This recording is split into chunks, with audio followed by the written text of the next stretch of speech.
Hey, guys, what is going on? Lee Sanders back with you all for this Monday night, May 25th edition of the RCWR show. Memorial Day, nonetheless. To all of you that happen to be celebrating the holiday, recognizing it. Hopefully, if you were doing some traveling going into the weekend, you got to your destination in one piece.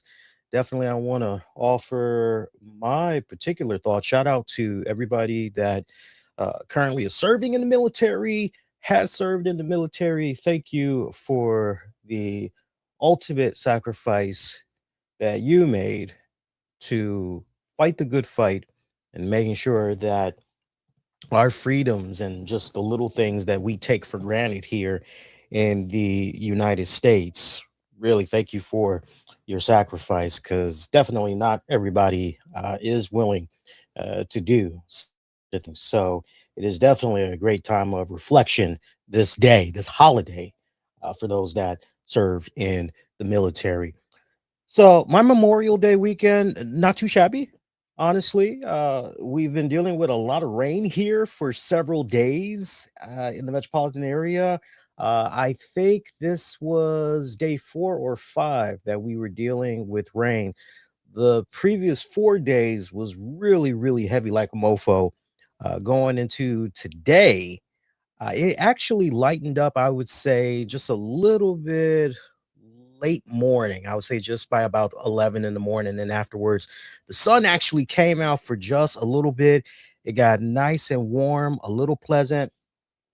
So I was actually looking at my front lawn in front of my house. And despite all the rain that we've been having, I last cut my grass 2 weekends ago. And I was under the impression my grass was going to be really, really tall this go around because normally it rains like it has over here. Ooh, man, that grass is tall. But no, the grass is still. I'm looking at it. I was telling the wifey earlier today because I was me and her had did some grocery shopping, and as we were bringing stuff in, I was like, "Man, that grass, like I cut it pretty good." She said, "Yeah." She said, "That's what happens when you stay on top of it when you're supposed to." It's like, "Yeah, I'm a little surprised though. It didn't rise up significantly." I'm like, "Yeah." So looks like I get to go a whole nother week, the way it looks, without mowing it. So that would be 2 weeks. We'll see. We'll see what happens. We will see what happens because it's funny. I got a neighbor that's basically coming around knocking on my door now, going, "Oh, can I borrow your lawnmower?" And that's like a no-go because my lawnmower is in a damn shed. So I gotta go through a whole bunch of shit just to pull it out. And I'm like, I got it. Don't worry. I'm gonna take care of the grass. Oh, you are like, yeah, don't worry about it. So yeah, that's my boring ass weekend in a nutshell. Just been kicking back, taking it easy, catching up on some well-deserved rest, catching up with the family as well. My mother-in-law is gearing up for some very important knee surgery, so that's got me a little bit antsy right now. I'm just hoping that there's no complications in regards to that surgery. But then she's going to be needing a lot of physical therapy afterwards. Uh, Definitely, she's going to need somebody to be watching her for the next couple of weeks. So I volunteered to basically do that and everything. So kind of keep my mother-in-law in your thoughts. I greatly would appreciate that. So look, tonight's Raw, not too shabby of a Raw. This was the final go home edition because this weekend is going to be Clash in Italy. We found out some interesting programming notes for next Monday's WWE Raw as well. We'll talk a little bit more about that later on in the show. You guys picked a great night to tune in. I got to tell you, I'm wearing this white shirt for a reason, and that is because it has been a bit humid in this house. But I got to tell you, I thought for sure me coming in this room, I thought it would be very nice and cool in here. Not the case at all. So unfortunately, I'm gonna have to turn on my ceiling fan. And luckily, you guys aren't going to be able to hear it the way I've got the background noise filter and all that set up with my mixer. But you guys picked a great night to tune in. We'll talk some Raw Fallout. We'll also talk some headlines.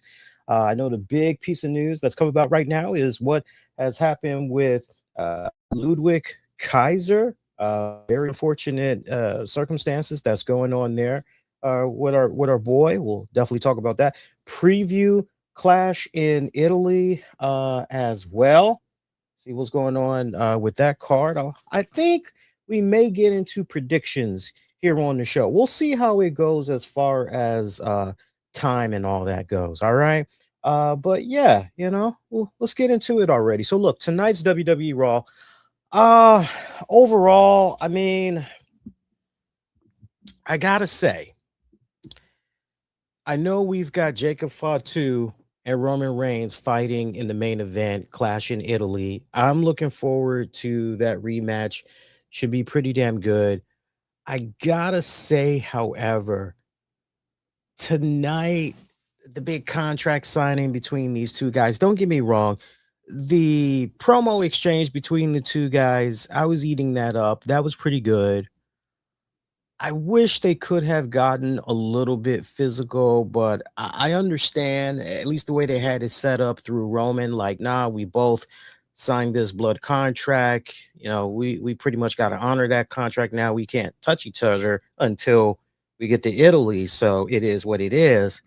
Um, I guess it was okay, right? By the way, for those of you that have saw tonight's WWE Raw, definitely not only post your comments down below, but we have an exclusive interactive poll that's open right now on youtube.com/the RCWR show. Click on the post section and cast your vote that way. But I guess, Jacob did get physical with some of the officials that was out there, right? So I guess that kind of sufficed, that kind of scratched the itch a little bit if you were looking for some type of physical activity to come from this contract signing and all that. I guess the words that was spoken between the two men, I guess that should suffice and tie us over until Clash in Italy. Yeah. I keep saying I guess because you're kind of looking at what happened with this contract signing. And on the one hand, I look at it and I go, well, at least they didn't go the traditional route and basically oh, it's pandemonium, tables are flipping, and these two participants, they're beating the holy hell out of each other. Whoa, so I guess with what they laid out tonight was a nice little mix up, change of pace, if you want to call it that, for the contract signing. I love hearing Roman Reigns basically telling Fatu, yo, when I beat that ass, not only are you going to have to fall in line, but you're going to be my dog, right? I mean, that what a nice way of basically saying, yo, hey, Roman, once you beat your kin, they're going to be your bitch. I mean, literally, right? But Roman is telling Fatu, once I beat you, you're going to have to fall in line.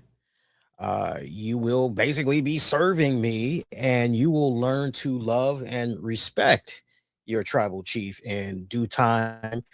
Basically, he's telling him he's going to take him under his wing and not only show him the ways and basically make him become a better person overall in due time, but basically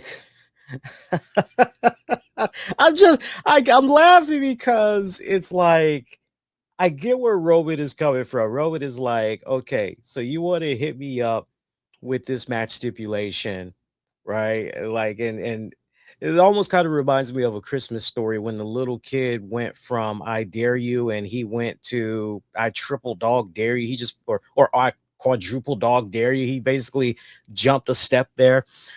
And the fact that Jacob Fatu did that to Roman to challenge him in this type of match we got coming up in Italy. Obviously, Roman is going to do everything in his power to humble the hell out of Jacob Fatu, and rightfully so. Um, but I'm also looking at the flip side to this, and Fatu actually brought up a really valid point, which is okay, well, not for nothing, but if you do beat my ass, well, I win either way. He's like, I win either way because it's like I'm gonna still have a freaking job. And it's like, oh yeah, that is true. He's still gonna have a job after all. How about that, right? Uh which I know some of you guys, you hear that just now, and you're like, wait a minute, Lee, that's a little bit confusing. Like, surely once Fatu, if he loses, then he's out of a job. Like, what the hell?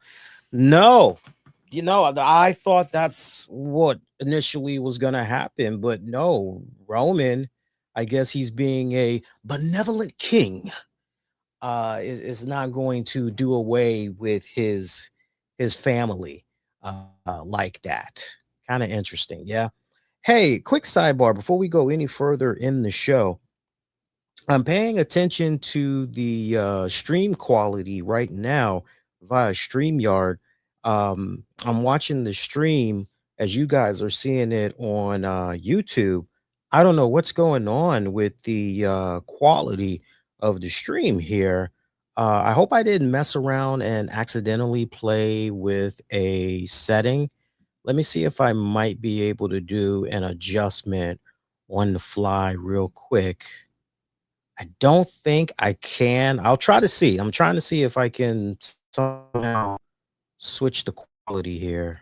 Let me go to settings. Let me go to camera.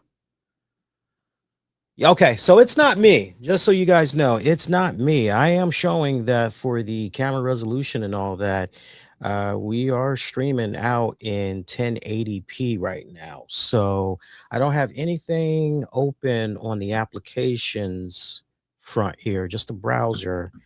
Trying to see if there's anything else. I tell you what, let me look real quick because this is gonna annoy me, guys. Hang on one second here. Let's see if I can try to fix this for you guys. So on my other computer, I did have a application open where I was doing some seating. Let's see here. Let's try that. Let's try that. That's about the best I can do because I don't have anything else open. So maybe that might do. Yep, I'm watching the stream now. It seems like that's kind of actually helping with the stream. So I am going to hang on here just to make sure I am completely out of that application. I'm actually going to reboot this computer just to make sure nothing is playing in the background here. And that should help. But I see the stream quality is actually getting better. So I think I found out what our issue was, but I'm still going to restart this computer anyway. Okay, so that's restarting now. All right, you guys got my undivided attention. Again, sorry about that, but it's good that we catch it early before we go any deeper in the show and all that, right? So for those of you that still aren't seeing the picture quality get better, just try refreshing. But from what I'm watching of the stream right now, it's actually improved drastically. I'm now seeing this beautiful ball dome in 1080p quality. If you aren't, just give it a couple more seconds, push come to shove, just refresh your browser, and you should be good to go. Anyway, though, yeah, a benevolent king. Basically, yeah, I could have you fired, but I'm not gonna do that. Instead, I'm gonna have you grovel at my feet. I'm going to have you basically be my servant. I'm going to teach you the ways. You're going to learn to live, love, learn it, right?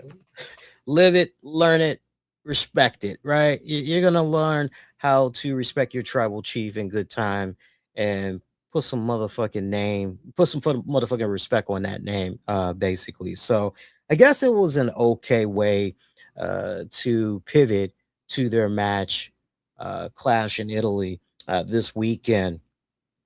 I don't know. It is what it is. I know that some of my friends in the podcasting world have been talking a lot about Jacob Fatu. I've definitely been chiming in as well. The big question right now, Jacob Fatu, is this guy ready? Kind of not really. But here's the thing. This is an unfortunate situation that Jacob Fatu is in because and I said this on social media last week. I wish the way that the Jacob Fatu character could have been tweaked a little bit is I wish they could have implemented a little bit of Clubber Lane from Rocky 3. And for those of you that don't know anything about the Rocky franchise, so when it came to Rocky 3 from 1983, this go round we find Sylvester Stallone's Rocky Balboa character. He is enjoying the success of being a boxing world heavyweight champion. He's meeting the president. He's in all types of commercials. He's appearing in television shows. He's doing guest appearances everywhere. I mean, this guy has essentially become like a pulp culture icon and everything, right? He's having a few fights here and there, and he's just crushing all of his opponents, okay? Meanwhile, we find Mr. T as Clubber Lane.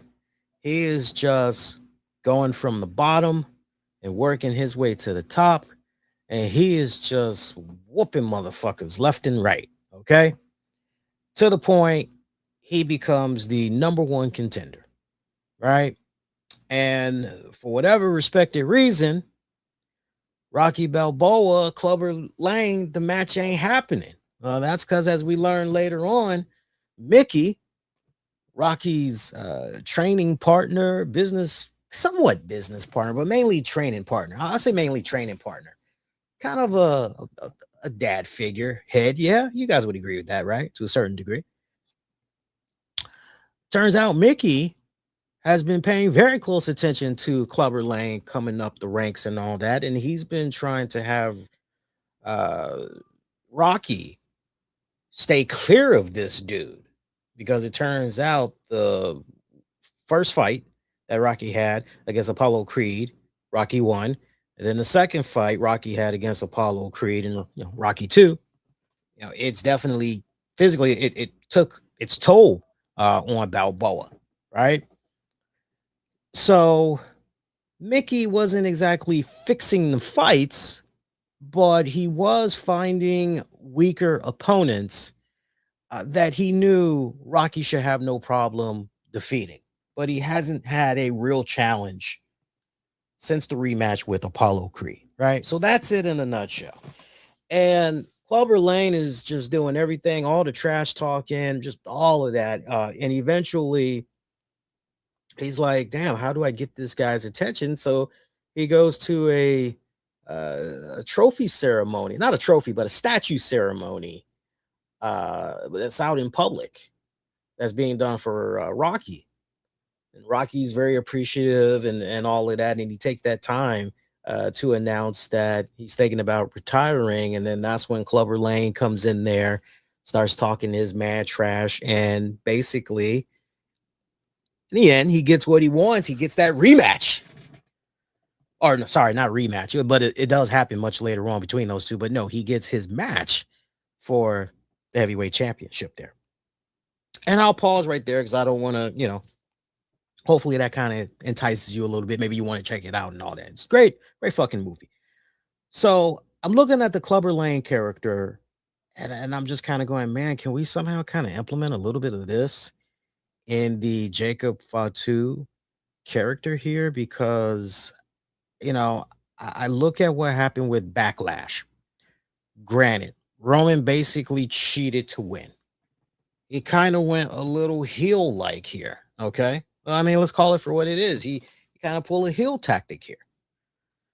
And as I pointed out last week and the week before, not for nothing, but Roman Reigns, you know, he's you know, he's not exactly a baby face. He is still the same Roman Reigns that we have come to know through the years. Nothing has changed. This isn't a case where the man has taken a new leap of faith. Okay.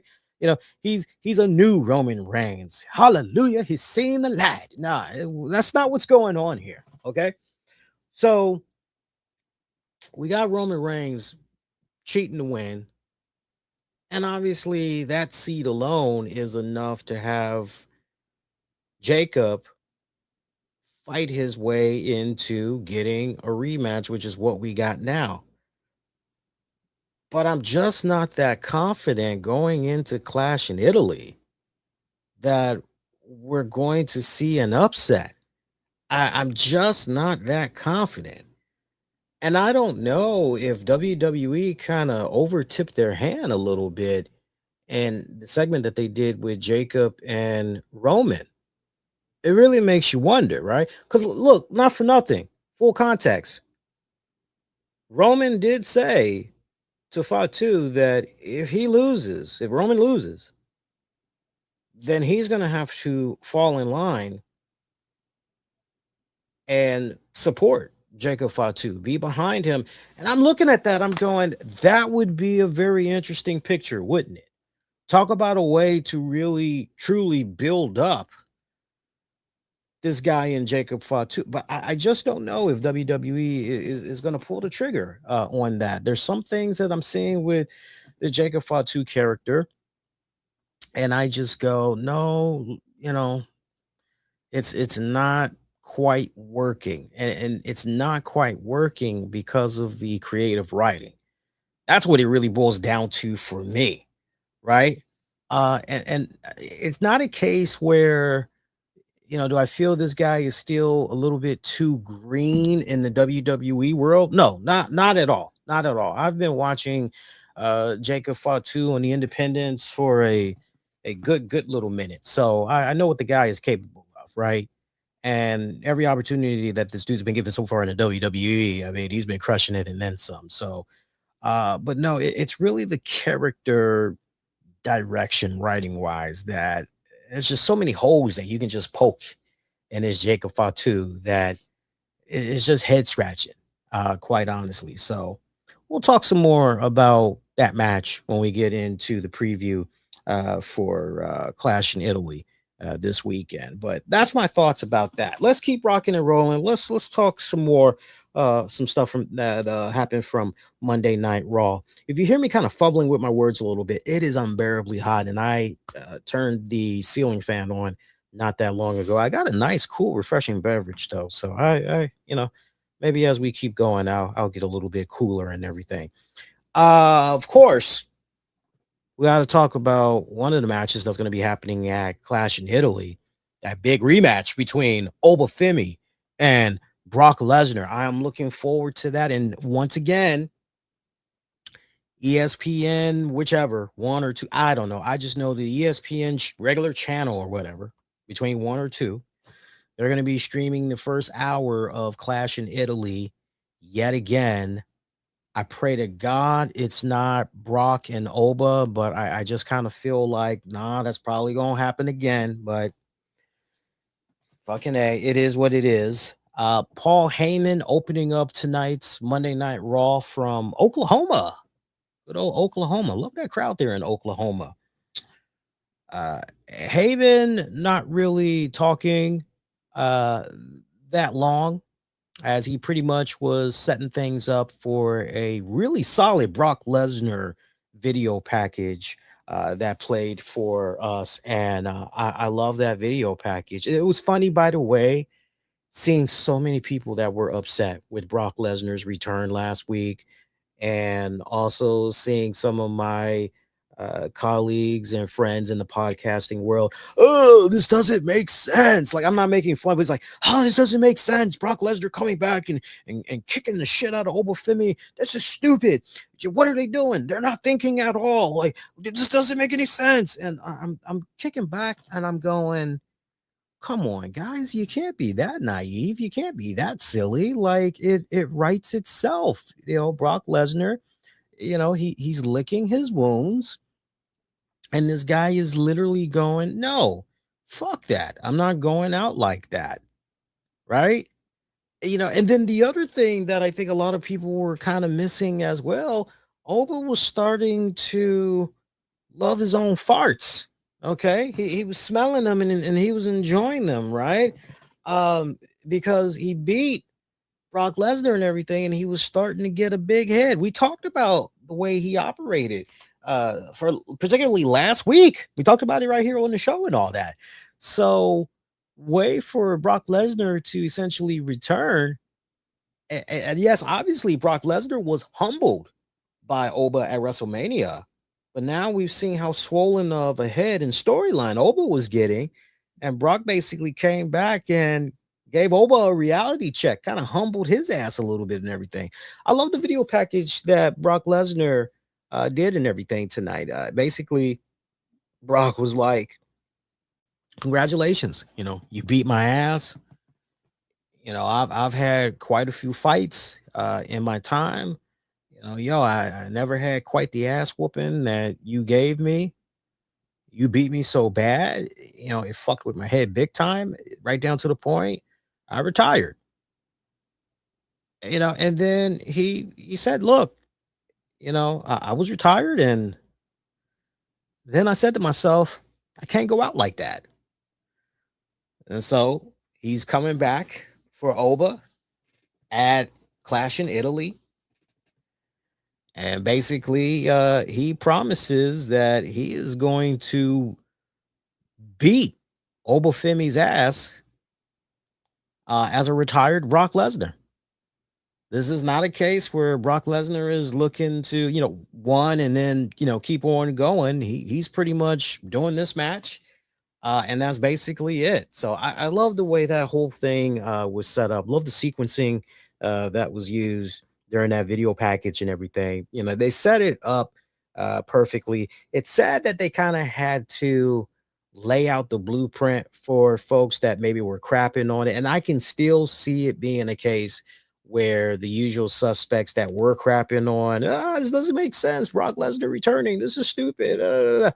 I can still see a decent amount of people kind of going in that direction, almost kind of saying, oh, this is lazy booking. Like, no, not at all. I don't see it that way. That's not me kissing WWE's ass at all. It's playing out perfectly, quite honestly. Oba Femi coming out, getting into the face of Paul Heyman. Heyman thinking he was about to get speared and God knows he was about to get jacked. Okay, let's be for real. He thought he was about to get jacked. But Oba tells him, look, I'm not gonna hurt you. Yeah, I just want you to take this contract. I've signed it, take it to your client.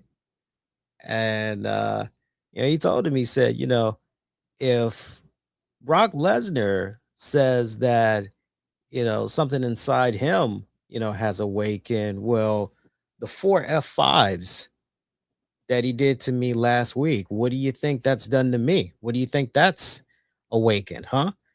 And Heyman, I love how Heyman was just shivering in the corner, facial expressions at all. Nobody does it better than Heyman. He tells Paul Heyman to let Brock Lesnar know that before, because now it's very different, because now it's become personal and everything. He says that he was fighting to beat Brock Lesnar, but this time he's going to be fighting to kill him. Love that they let that word slide on Netflix. Seriously, I love that. I love hearing buzzwords, key buzzwords, because it's like, ooh, my ears just perk up when I hear that. So good stuff right there. Wouldn't be the last that we saw of Paul Heyman. He crossed paths with Austin Theory. Austin Theory was trying to hand him the tag championship. Heyman's wondering what the hell that was about. And he's like, he's like, well, come on, like, there's no Logan Paul anymore. And I had to kind of do a double take when I was hearing this, because I'm going, well, what the hell is going on here? And Michael Cole and the gang, they revealed that Logan Paul apparently is suffering was it a torn bicep? I think it is. Hang on here. Yeah, I'm looking at it right now here. Bear with me a second here.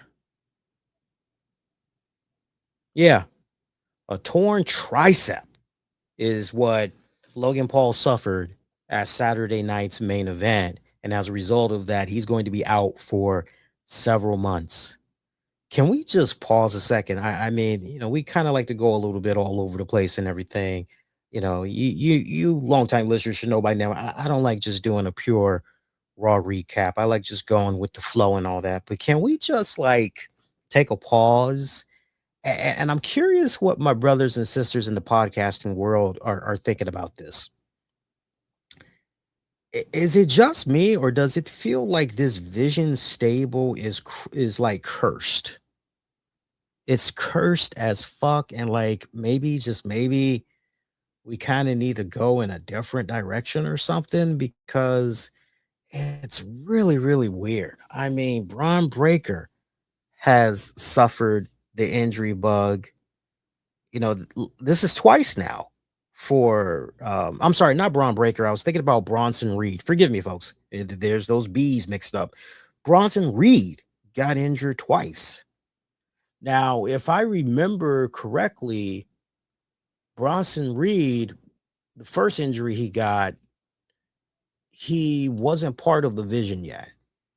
And then the second injury occurred, he sustained that while he was a member in the Vision. So, and then of course, Braun Breaker, oof, that was heartache, right? Let's not forget Seth Rollins for what it was worth. Seth Rollins was essentially the first one to go out in the Vision. Let's not forget that. And then you kind of eventually the little swerve and all that other stuff. But then the injury bug actually happened to Seth Rollins for real, right? And now we've got the injury bug hitting Logan Paul. Like you can't make this shit up. And I tell you what, I would love to know, and I can't wait to hear what Stevie Richards has to say about all of these injuries that the Vision guys have sustained and what he makes out of it. Because when I'm looking at all of these injuries, there's a part of me that's asking a couple of questions, and I think guys like him, Kevin Nash, even would really be the ones to really speak on this because they've been in the ring, they've worked multiple shows, multiple days, weekends, and all of that. They would be able to speak, because they have the experience and all that. But I can't help but ask the question: is this truly a case of just freak accidents happening? Or is this a case where because there's so much downtime between shows, I mean, you basically work once a week, twice if you got to do a PLE. So is reps maybe right? Because you can make an argument. Oh well, what better way to make sure that you're constantly in ring shape than by hitting the road? You're participating in some house shows, some live events. Is it a combination? I'm very, very curious. Seriously, I'm legit curious. At the same time, too, we're going back and we're looking at Logan Paul. And let's not forget, for those of you that, how soon we forget, Logan Paul made his professional in ring wrestling debut going back to 2022. So he's been at it now. Matter of fact, he just celebrated his 4 years working with the WWE because that first match that he had in WWE was in April of 2022. So he just celebrated 4 year anniversary there not that long ago. So you can't help but wonder, like, okay, we're now at or is the timing just right? Unfortunately, for the injury bug to hit? Like, is this that common time period where, yeah, usually right about this time, like this is when it happens? I'm very, very curious what Kevin Nash and Stevie Richards have to say in regards to that. I'm looking forward to hearing what they have to say, but I can only speculate. Those are the questions that come to mind when I see that, but it's just so unfortunate. It really, really is. And I tell you what, God bless Logan Paul. Seriously, I hope he has a speedy recovery. Say what you will about the guy. I know when I was watching Saturday night's main event, particularly, That guy had the crowd in the palm of his hands. I mean, he is a natural heel. He is definitely someone you just love to hate. And the fact that you have people that don't know that much about him as a social media influencer, they can just what they see on their TV sets when they're watching him wrestling wise, and the fact that he gets under their skin like that. To have a fan go, I can't stand that guy. Get him the fuck off my TV, right? Yeah, I've always been a firm believer, and longtime listeners know this as I've been saying it for years now. Get any type of reaction. Any reaction is better than no reaction at all, right? Because that the silent killer is gonna end you real quick. It's gonna end you real quick. And just looking at what this guy was doing at Saturday night's main event, I mean, all the guy had to do was just blow a kiss to the crowd and they would have been rioting and everything. The guy was really stepping it up in 2026, and I definitely was giving him his flowers many times here on the show, as I kept telling you guys, yo, are y'all peeping out what's going on with Logan Paul? He is showing up and appearing on every single Monday Night Raw. Like this dude is totally all in here. No more of the, randomly appearing, here and there, and we don't see him for a few months. Like this guy's been all the way in, and that when I see stuff like that, no matter how I may personally feel about the man, as far as his work ethic goes and all that in the ring, showing up to contribute without a question, dude's fire.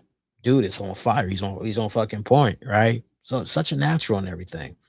So that's definitely a major blow, especially considering the fact that he was knee deep in a little program there, at least the beginnings of one, with Joe Hendry.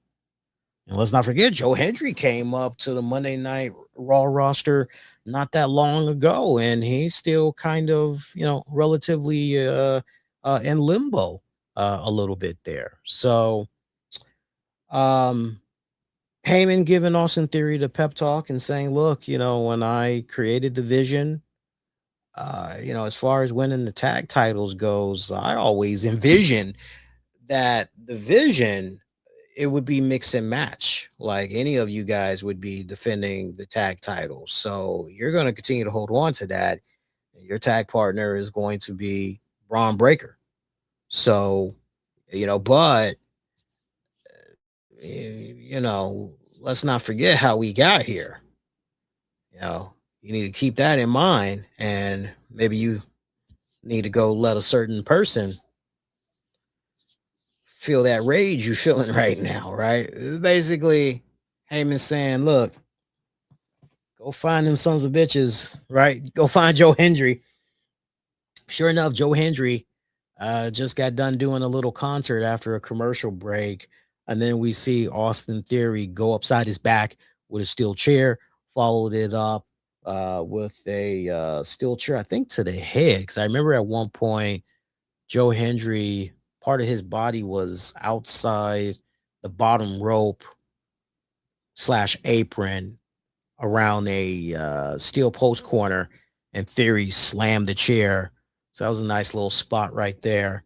It was nice seeing Austin Theory with a mean streak to him.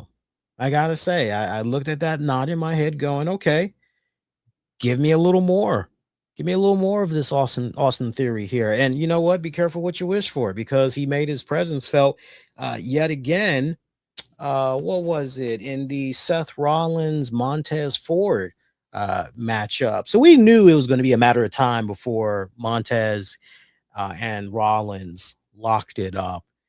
We had Rollins, and kudos to WWE for making sure that Rollins was not at Saturday night's main event for that tag match between the Street Profits and the Vision. I thought that was the right call to make, honestly. So I'm glad they stuck with that. Rollins popping up and basically saying, look, honored your wishes, didn't get involved in the tag match. You guys now ready to talk? Can we maybe join forces now? And Ford still wasn't feeling it, wasn't really thrilled about that idea. And here's where things really got heated because Rollins said to Ford, look, listen to somebody that's been to multiple WrestleManias, main evented multiple WrestleManias. Listen to somebody that's been a multi-time world heavyweight champion. Like, I'm talking about stuff that like you've never done in your career. And Ford was like, okay, yeah, I hear you. He's like, but when we go ahead in the ring there, you know, I pretty much was Montez Ford. Let's go ahead in the ring. Enough talk. So we had that match between those two guys. Actually, was a damn good match. By the way, I am still on cloud nine for the Street Profits tag match against Division from Saturday night's main event. Fantastic matchup. Probably the best Street Profits match. I said this on the post show over the weekend. By the way, shout out to you guys that had checked out that Saturday night's main event post show. But I said that since the Street Profits have been back, that was one of their best tag matches to date and everything. So the fact that Montez Ford was in singles action against Seth Rollins, I know a lot of people have been like, yo, can we see Montez Ford be a singles breakout star already? Like the guy is all that, and then some. I look, you're not gonna get any pushback from me whatsoever. I'm totally right there with you guys. Um, he's got the crowd in the palm of his hands. I love the facial expressions that he makes. I love when he's selling the moves and everything, especially on the defense. I love how he naturally tries to do his best to get the crowd to work in his favor, cheer him on, and everything. It's a natural thing. Either you can naturally just pick those little traits up and boom, you're working it, or you ain't got it. And Montez Ford definitely has it. I know in the past there's been a decent amount of folks that's like, he needs to ditch Angelo Dawkins, but my whole mindset has always been, you could always just pull a Jimmy and Jey Uso, let them go for their single ambitions, and you can have the Street Profits operate that way, right? Why you don't need to break them up. I personally feel there's no reason to break them up. But yeah, good singles match between both guys. Seth Rollins picking up the win there. This was good because it showed that Montez Ford was not a easy win right here. So I love the way the match was laid out. I love that it was almost like, in a sense, Ford was kind of like,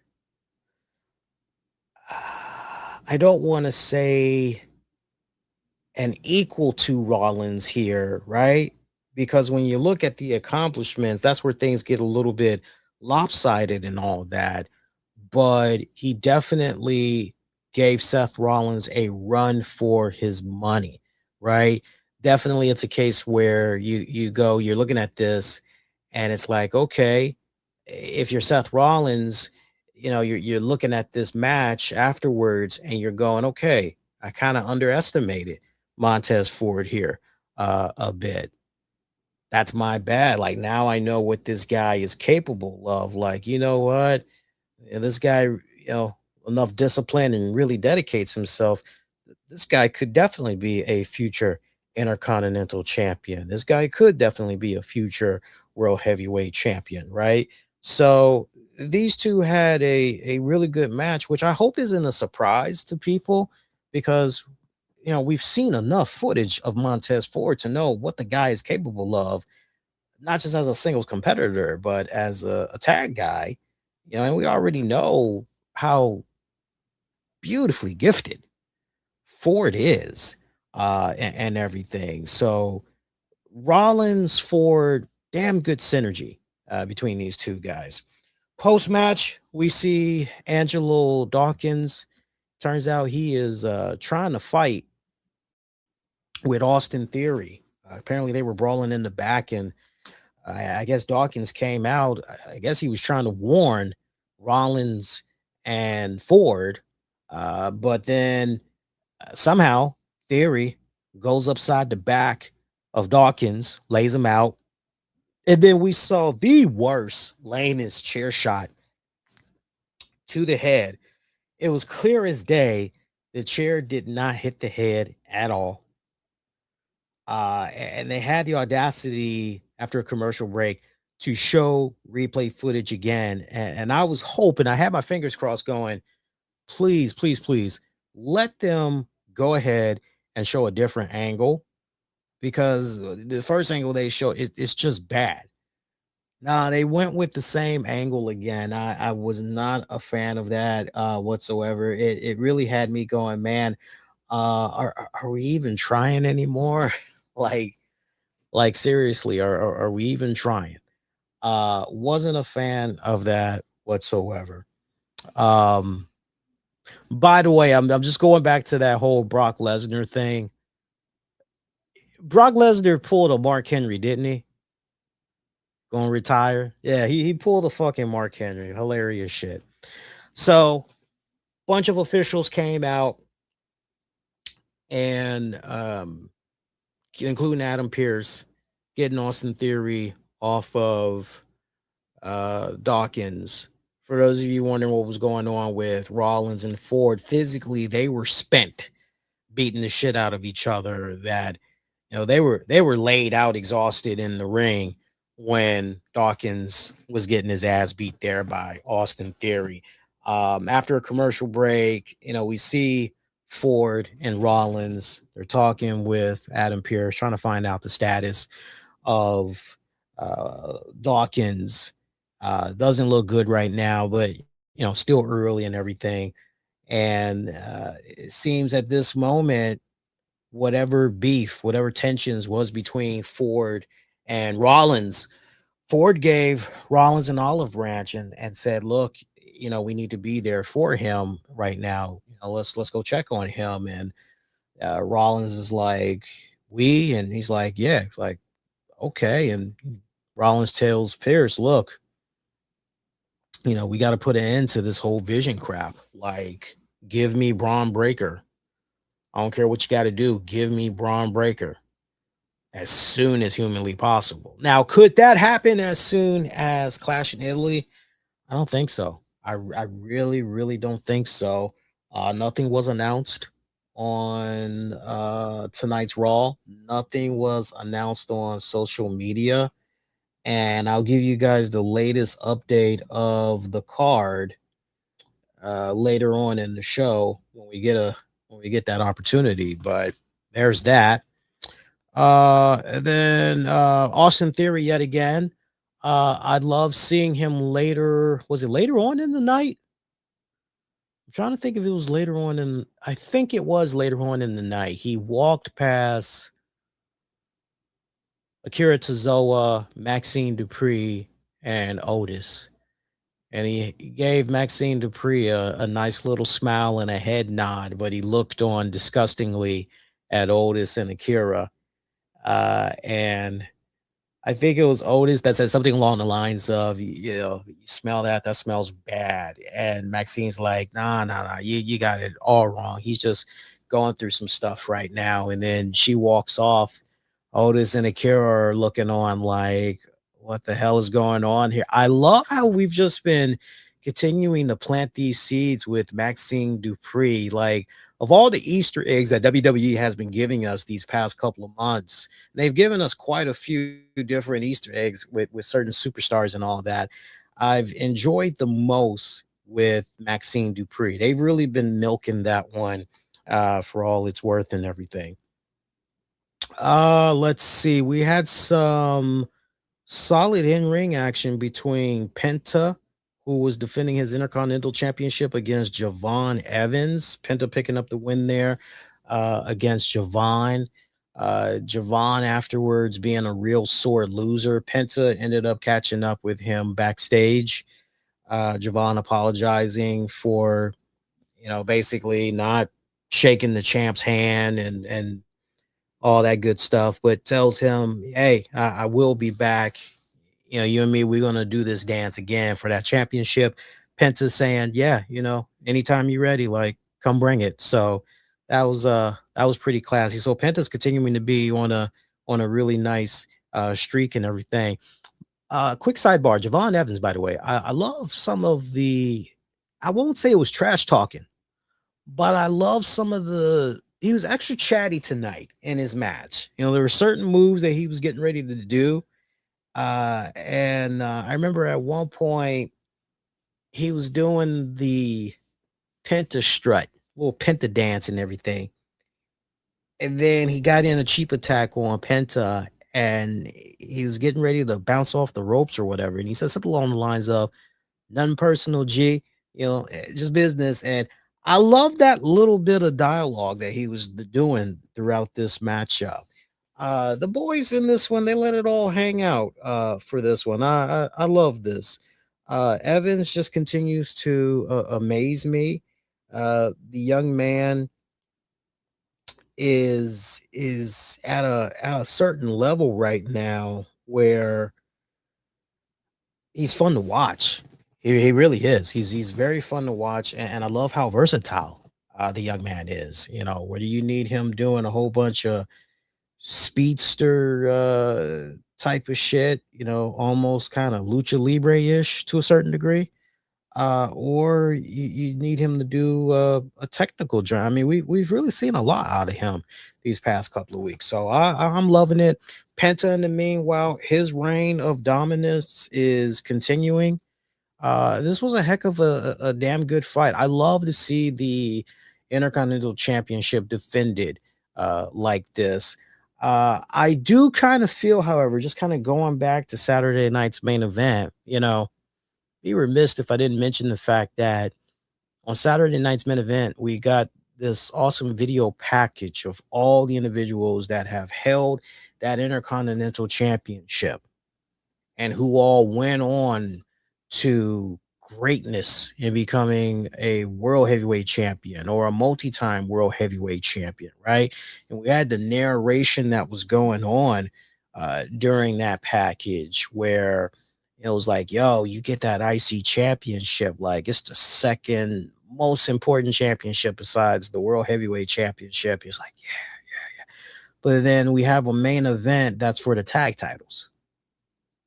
Now it was a damn good tag match. It was a damn good tag match, but yeah. So to get this match, and if I remember correctly, I'm looking at my notes here. This was the first match to open up Monday Night Raw in ring action, the Intercontinental Championship. Like I'm going, damn dog, we couldn't have this be the and I get it as far as like the storylines that played out throughout the night, but just like I wish we could have kind of tweaked a couple of things here and there and maybe kind of have this match be, maybe the last match before the contract signing. That really, really would have been nice. That really, really would have been nice, but I don't know. It is what it is, I guess. Bayley and Lyra Valkyria. Greatly disappointed we didn't get to see these girls make their respected entrances. That was another thing. I don't know if you guys had kind of peeped that out. A lot of entrances was cut off from tonight's show because we had to make sure that DoorDash got their little plug and all that good stuff and then credit one and I saw the Little Caesars commercial so fucking much. I said to my wife, "Hey, I, we got to review that exclusive Mountain Dew that Little Caesars has." She's like, "Oh, they got a Mountain Dew?" I'm like, "Yeah, apparently it's mango and it's got some type of sweet spice to it or whatever." And she's like, "Yeah, you're all alone on that one." I'm like, "Yeah." But I'm also the same guy, like, because of my diabetes, I gotta tread lightly with like certain sugary drinks, right? If it's not a prebiotic drink or a diet soda, like God, because Mountain Dew's got a lot of sugar. It's got a lot of sugar. True story. I actually had found a can of Mountain Dew Baja Blast in the refrigerator earlier today.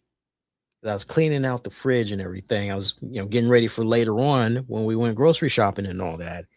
And I found a Baja Blast, and I was making the wife some breakfast, and she was talking on the phone, and I opened up the Baja, just went. Psh, I took a little swig, and I'm telling you, like about 10 minutes, I started feeling a headache and all that coming on. I'm like, so if I took a sip, that lets you know that fucking Mountain Dew's got like way too much sugar and everything.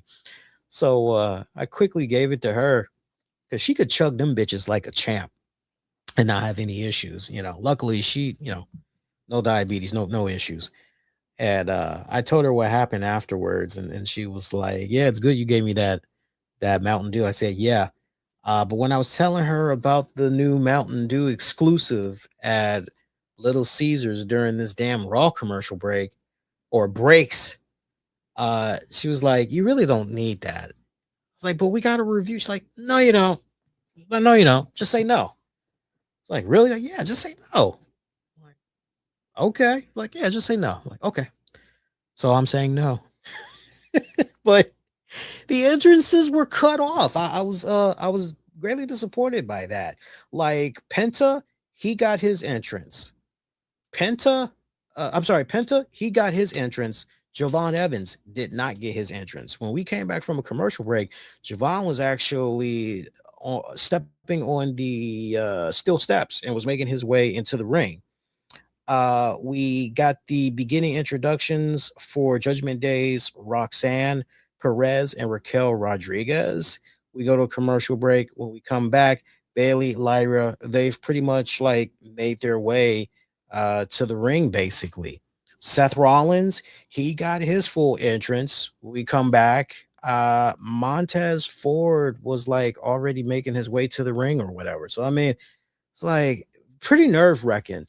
Rey Mysterio, if I'm not mistaken, Rey Mysterio and Rusev, those two guys, they definitely got their entrances in there. I remember seeing Rusev's, definitely. I remember seeing Rusev's. Yeah, yeah, both guys actually, now that I'm playing it back in my head, both guys, that was it for tonight as far as like full entrances, mainly, and besides Penta. Like that really was it. Kind of nerve wracking a little bit, so to speak. There, this is. I don't know if you guys noticed that, but I definitely was peeping that out. Bayley and Lyra picking up a win over Roxanne and Raquel. I know Liv Morgan and Dominic Mysterio were at ringside. They were trying to pull shenanigans, helping Raquel and Roxanne win. At one point, Liv tried a little something. Matter of fact, she grabbed one of the girls' legs and tried putting it on the ropes, I believe. Referee caught it, was like, "What the hell are you doing?" Ejected her out of the arena.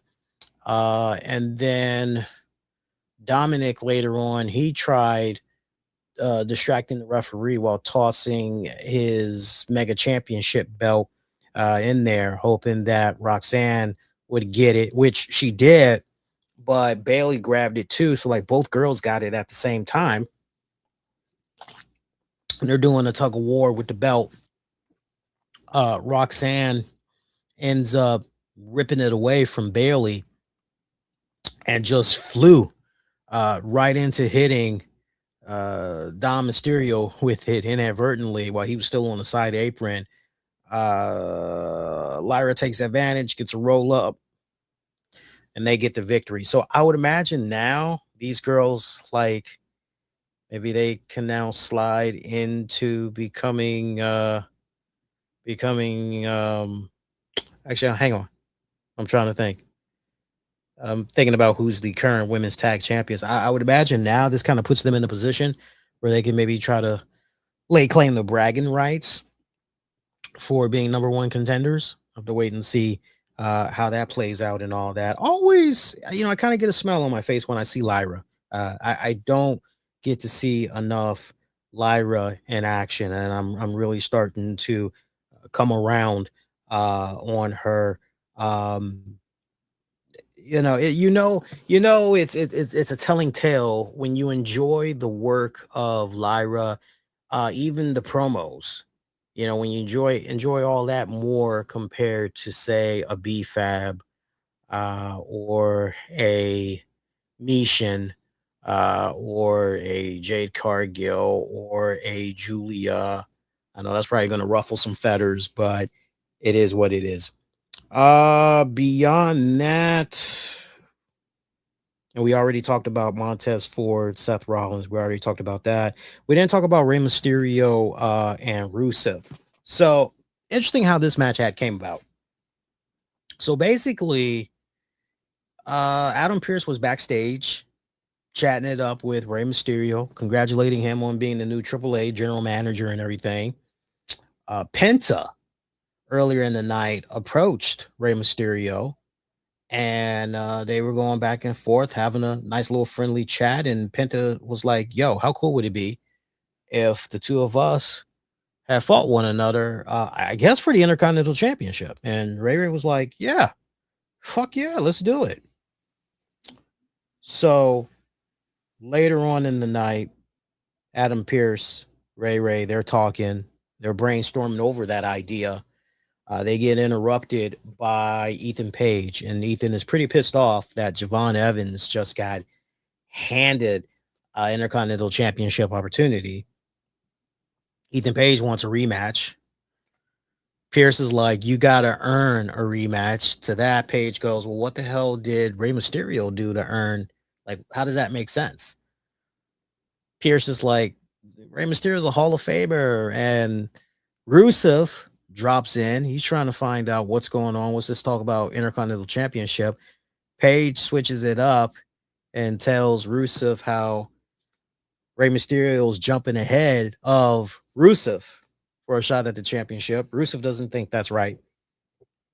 Rusev feels Ray should have to fight for that opportunity because Rusev wants a shot at the Intercontinental Championship as well.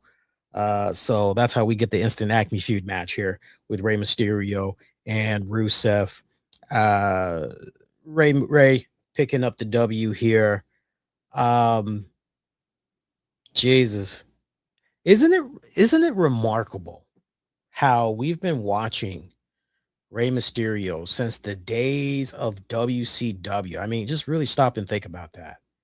We've been watching Rey Mysterio for like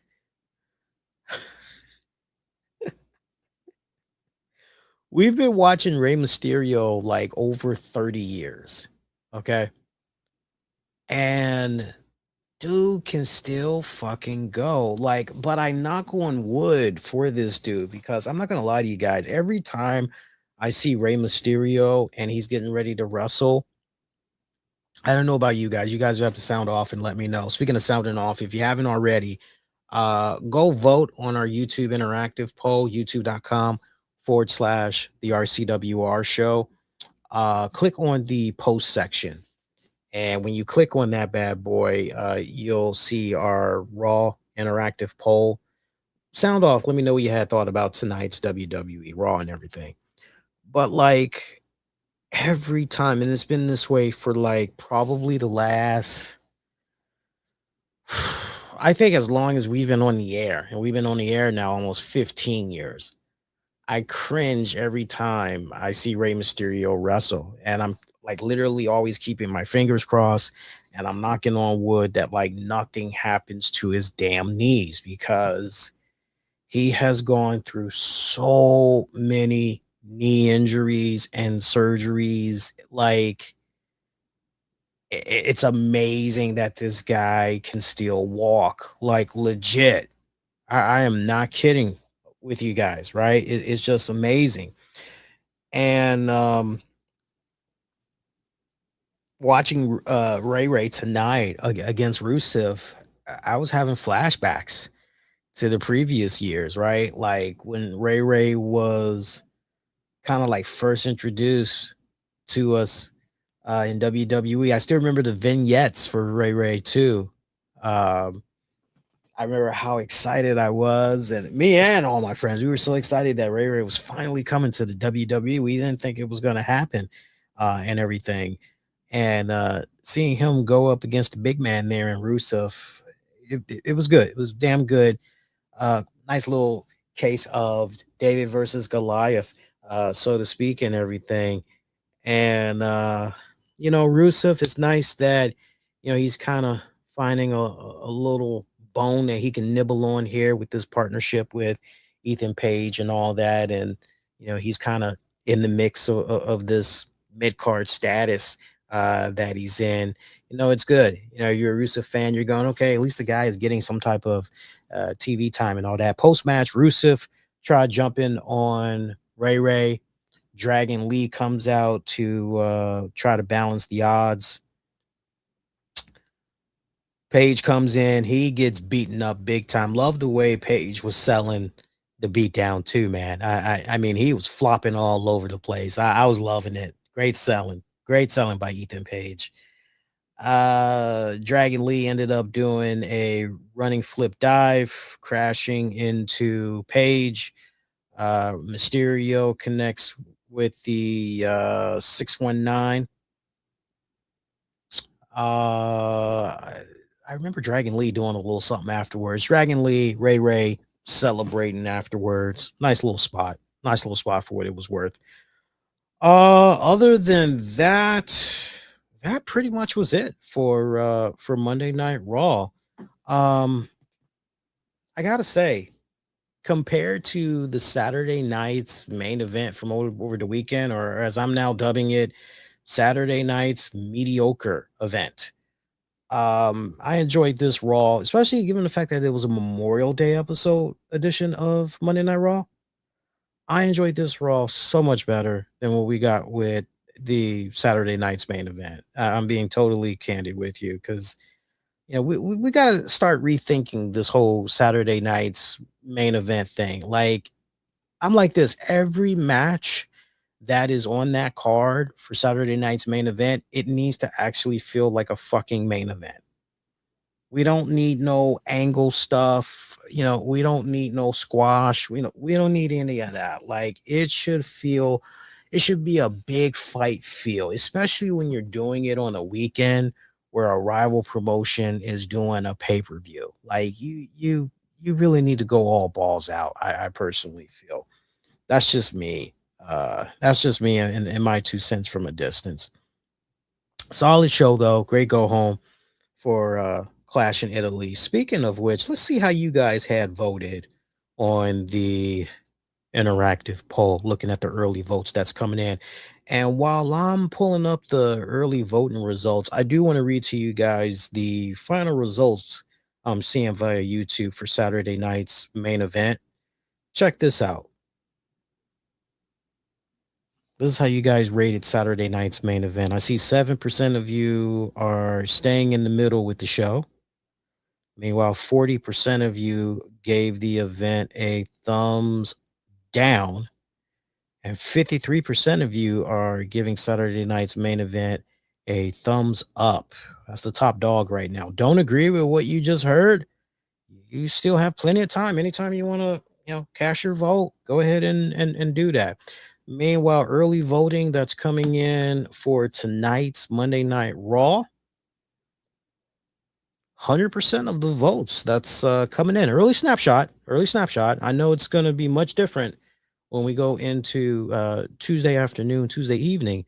But the way it's looking right now, the early votes, 100% of the votes coming in right now, giving this Raw Go Home show from Oklahoma a thumbs up. Appreciate you guys as always for voting and letting your voices be heard. Hey, before we go any further into the show, I definitely want to give a shout out to one of our longtime listeners, Rick. Um, God bless Rick and everybody else that's following me on Blue Sky. Um, Blue Sky, I'm trying to figure it out. I gotta be honest with you. But I don't really interact on Blue Sky. It seems kind of dead on there. I notice. I've tried playing around with it for a couple of months, and I play around with the hashtags and all that other good stuff. And it just seems like I'm not striking a core. I'm definitely getting followers. It kind of seems, I don't know. I don't know if it's the algorithm, discoverability. I don't know what's going on, but it just seems like, meh, it's okay. I mean, for those that want to get away from the political rhetoric and all that, I can totally understand why Blue Sky would be that perfect escape and all of that. Unfortunately, I have to learn how sites like Blue Sky works because a lot of what I do as a journalism major, it involves utilizing any and all social media platforms, right? So I have to learn how they operate, making content for those platforms, for those specific platforms, and all of that. So I'm saying all that because if I see, if you guys message me on Blue Sky, like I'm not checking it like that. So you got to forgive me if there is a significant delay. If you want to try to get my attention like kind of quicker, uh Twitter/X. I know some of you guys though, for political reasons, you don't particularly care for Twitter X. And I'm not telling you guys only hit me up on Twitter. I'm not telling you that. If Blue Sky is your thing, blue just I respect that. Just respect the fact that I don't check Blue Sky as often. So if there's a significant delay in me like either replying or at least liking your post just to let you know that I did read it, right? Just don't take it personal if it takes me a while. But longtime listener Rick, I want to give a shout out to him because apparently a member of his family is dealing with stage 4 cancer. So definitely you and your family definitely will keep you in my thoughts. And stage 4, that is rough. That is rough. And also, since last I was on the air with you guys, one of my favorite rap artists of all time passed away due to cancer. It was a short battle with cancer. I'm talking about Rob Bass. You all may not be familiar with that name, but Rob Bass is behind the rap song, hip hop song, It Takes Two. Hit it. It takes two to make the things go right. It takes two to make it out of sight. I want to rock. I want to rock right now. Yeah. Apparently, he died last week at the age of 59. Short battle with cancer. Oof.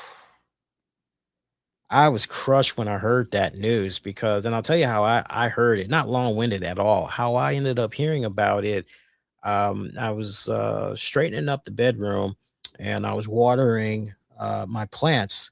I know for you plant lovers, you probably want to know how the plants are doing. I'll do a little video for you guys sometime this week so you can see how they're all doing, but they're all doing great. I um I was watering the plants and wifey goes, "Hey, do you know Rob Bass?" And I'm like, "That name sounds familiar, but no, I can't quite." She's like, "Well, Rob Bass died." I'm like, "Okay, yeah, Rob Bass died." I'm like, "Okay, you've said that like a couple of times, but like it's not ringing a bell. Like you got to help me out." And she's like, "Okay, hang on." And then she's like, "It takes two." And I'm like, "Oh shit, that dude," and I started singing the song and she was like, "Yeah, that dude." I said, "Oh shit, like that's crazy." Um Cancer, I don't know what it is, man, but cancer, particularly in the black community, it's got to be like the number one killer, man. Like seriously, it's got to be the number one fucking killer. Always saddens me. And 59, that is young. When I had did further research on Rob Bass, What saddened me the most was he just had a birthday apparently, and he died like 4 days after that birthday, and it was like, wow, like that. That's just so. I cannot stress it enough, people. Stay on top of getting yourself checked out for cancer. Make sure you're getting the blood checked out. Make sure those kits where you got to give them a little sample. You know the sample I'm talking about, right? You got to do it in the bathroom. Make sure they're doing all that. Get checked every year. Better to be safe than sorry. I personally feel early detection is key. Early detection is key. Um, I know one of our sponsors would definitely agree with what I'm saying right now, and shout out to them, um, the good folks over there at Q4CD.com. As if you know someone, or maybe it's you, that's recently been diagnosed with prostate cancer, and you're trying to figure out what that next move is going to be, reach out to the folks at Q4CD.com. That's questions for cancer doctors.com. They've got a great little PDF book that you can download, full of useful information.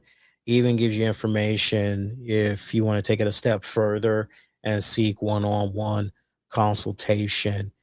I personally feel that when you ask the right questions, it leads to better outcomes, the right outcomes. So make sure you bookmark that site and go check it out. Once again, that's Q4CD.com.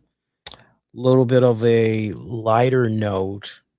I did see, don't worry, folks, I'm going to preview WWE Clash in Italy and all that good stuff. So, and we still got to talk about what's been going on with Ludwig Kaiser. So don't think I forgot about all that, because I didn't.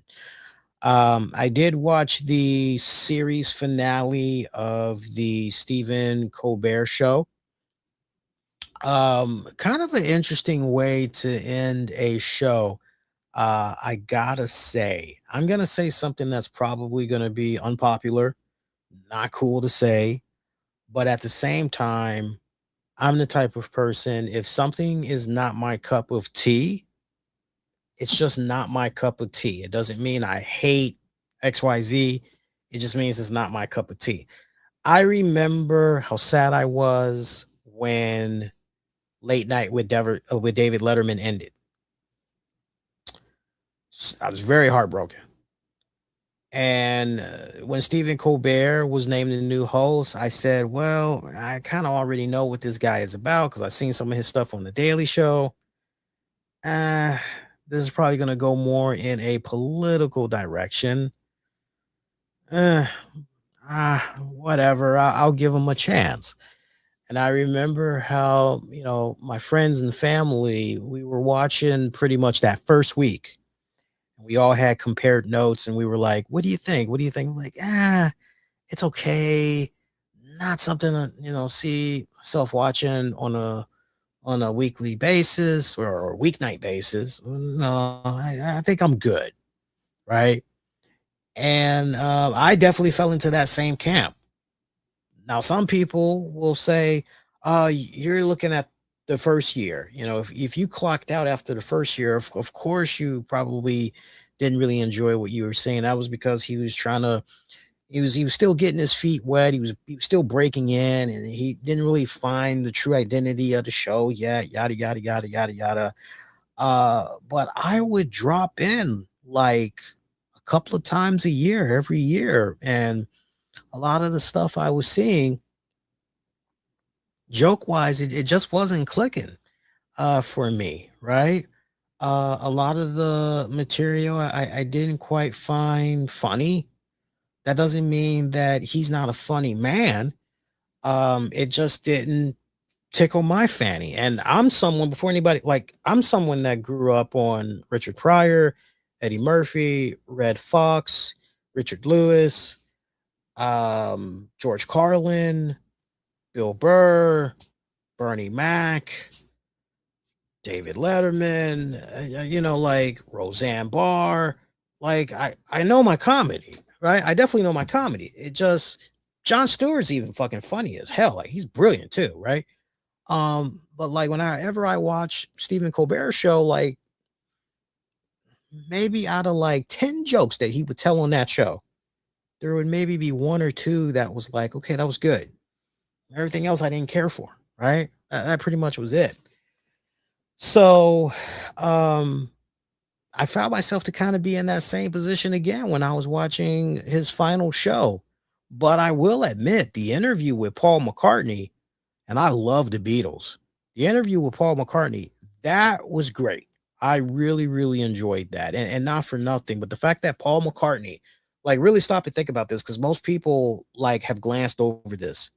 So Paul McCartney was in New York City for like that whole weekend because remember, he did the Saturday Night Live season finale.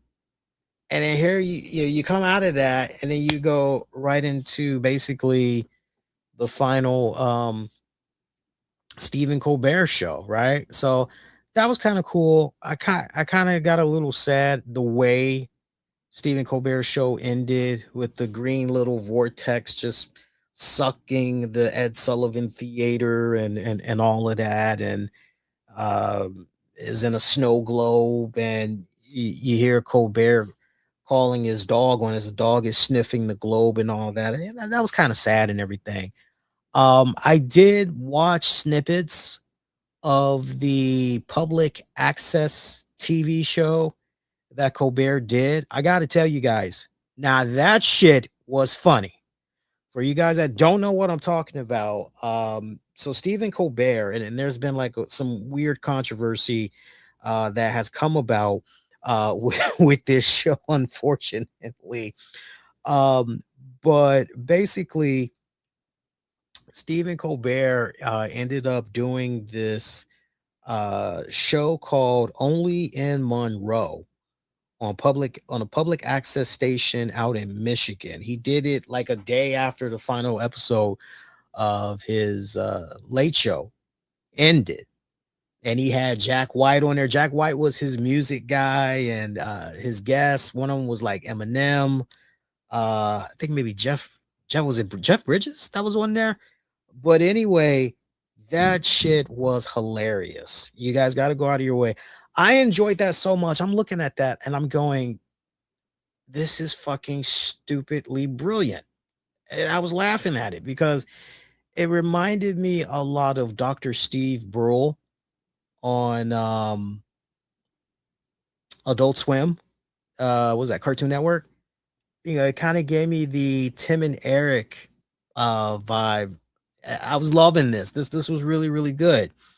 And some controversy had came from out of that apparently as Colbert's newly launched personal YouTube channel had published the full episode, the full Only in Monroe episode, and then there were like other channels that were reposting it on the platform as well. And this ended up prompting CBS to send takedown notices for copyright infringement. However, the takedown notices weren't sent to suppress Colbert's public access appearance after the late show cancellation. Because this is what a lot of people were speculating online that, like, oh, Paramount, they're trying to stick it to Colbert one last time and everything. Apparently, CBS, it turns out, and this is why it's good to keep your mouth shut and wait for more information to come out rather than be so reactionary because you don't want to look like an ass, right? Apparently, CBS actually paid for the Only in Monroe episode, and they put out a press release basically saying Stephen Colbert's return to Monroe in the Only in Monroe episode was financed and produced by CBS Studios and was posted on Stephen Colbert's YouTube channel in collaboration with Monroe Community Media and the late night show's YouTube channels, a CBS spokesperson said in a statement. Message continued As is our regular practice, we send copyright notices to unauthorized websites that post copyright content from CBS and our network studio talent, such as Stephen Colbert. However, for this episode, we have decided to waive further enforcement of this standard industry practice until additional review. So that is what is officially going on there in a nutshell. Uh oh, by the way, I know that Cavaliers Knicks were playing. Most likely Knicks wrapped that up unless they had some really bad luck on their side. That should be a sweep. So congratulations to them as they're going to be going to the Eastern. Oh no. They get to go to the they now get to go to the NBA finals, right? Yeah, they get to now go to the NBA finals. Good for them. I did not watch AEW Double or Nothing. I know I polled you guys over right into the weekend asking if programming wise there should be a post show, and majority of the votes, I saw you guys how you voted. Y'all were like, talk about it on the Monday show. So didn't get a chance to watch it. Let me tell you something. By the time I realized Double or Nothing was on, it was already 11 o'clock at night. And at this point, I was kicking back and I was binge watching on some Netflix shows with the wifey. And I said to her, "You should feel so flattered." She goes, "Why?" It's like, I was supposed to be watching AEW pay per view, but I'm spending it with you. It's like, ain't I great? And she goes, "Yes, you are, baby. You're the man." I'm like, "Thank you." so, so I did not get a chance to watch Double or Nothing. However, a buddy of mine had hit me up and he said, "Lee, um, have you watched Double or Nothing yet?" And I said, "No." I was getting ready to order it. I was getting ready to order it through HBO Max. I was going to drop the $50. And I told him, I said, "No, but I'm gonna order it through HBO Max." He goes, "No, no, no." He's like, I got a copy." And I was like, "Damn, Holmes, that fast?" He's like, "Yeah." I'm like, "Okay, we'll hook a brother up." So he gave me everything's in one. So he gave me the buy-in and the actual pay-per-view, and it took a long time to download that bad boy. It took like about maybe 2 hours to download. It was like 19 gigabytes, and it wasn't slow on my end as far as receiving it. It took him 2 hours just to upload it to Google Drive so that I could download the son of a bitch. So I had to, had to wait like 2 hours just to get the damn file and everything. I felt bad for the dude. And I even told him, I said, "Look, man, so you need to do something about that internet, man. You need to maybe look into an upgrade or whatever." He was like, "Yeah, I'll do that." So here's the plan. Between tonight going into Tuesday, I'll be watching Double or Nothing, and I will do an exclusive review of Double or Nothing. I'll dedicate like maybe almost 30 minutes talking about it. I'm going to do my best to not like each and every single match. I will make it count where it needs to count, right? But the goal is to do a review that's like maybe 30 minutes or less than that. So first dibs will go to our YouTube channel. Um, I might end up streaming it live. I don't know yet. I don't know because right now I'm leaning more towards just uploading rather than a live stream. But either way, you guys are gonna get something that's gonna drop on Tuesday. So keep that in mind. Let's preview WWE Clash in Italy. And I still don't know if I want to go over match predictions right now. I don't think I do. I think I might actually want to let that be a separate video. I think we might end up like maybe having that be like some type of a YouTube short or something. Do something kind of cool. I have something creative in my head that we're probably going to do for that. So stick around. That should be kind of fun to do. So right now we've got 5 matches for Clash in Italy. By the way, Clash in Italy. I want to give you guys a heads up about Clash in Italy. Give me a second here, guys. Clash in Italy. Here we go. Clash in Italy is going to be on Sunday, May 31st at 2 p.m. Eastern. Remember that because on Monday, June 1st, that Monday Night Raw edition, and you definitely want to watch that Monday Night Raw because it almost slipped my mind. That's going to be the start of the King and Queen of the Ring tournament. LA Knight, I can't believe I almost blanked out on this moment, but LA Knight, he has entered or thrown his name into the tournament. Love the interaction that he had there with Jimmy Uso. LA Knight is like paranoid mode right now. He is not sure if he can truly trust Jimmy and Jay, and he likes them, their history, and he just feels totally uncomfortable with what's going on with the Usos. Uh, Hooking back up with Roman Reigns, and Jimmy is like, what we're doing with Jacob, like that is family business. That is personal. He's like, but if you keep meddling in our business, you know, we're gonna make our problems with you. We'll get up in your business. How about that? So that's not going too well right there for LA Knight. I think his energy is channeled in the wrong lane right now. But programming note, Monday, June 1st, Raw will be coming on in the United States at 2 p.m. Eastern, 11 a.m. Pacific. Now, for those of you that's like, oof, that don't work for me, brother, we'll check it out at your usual time.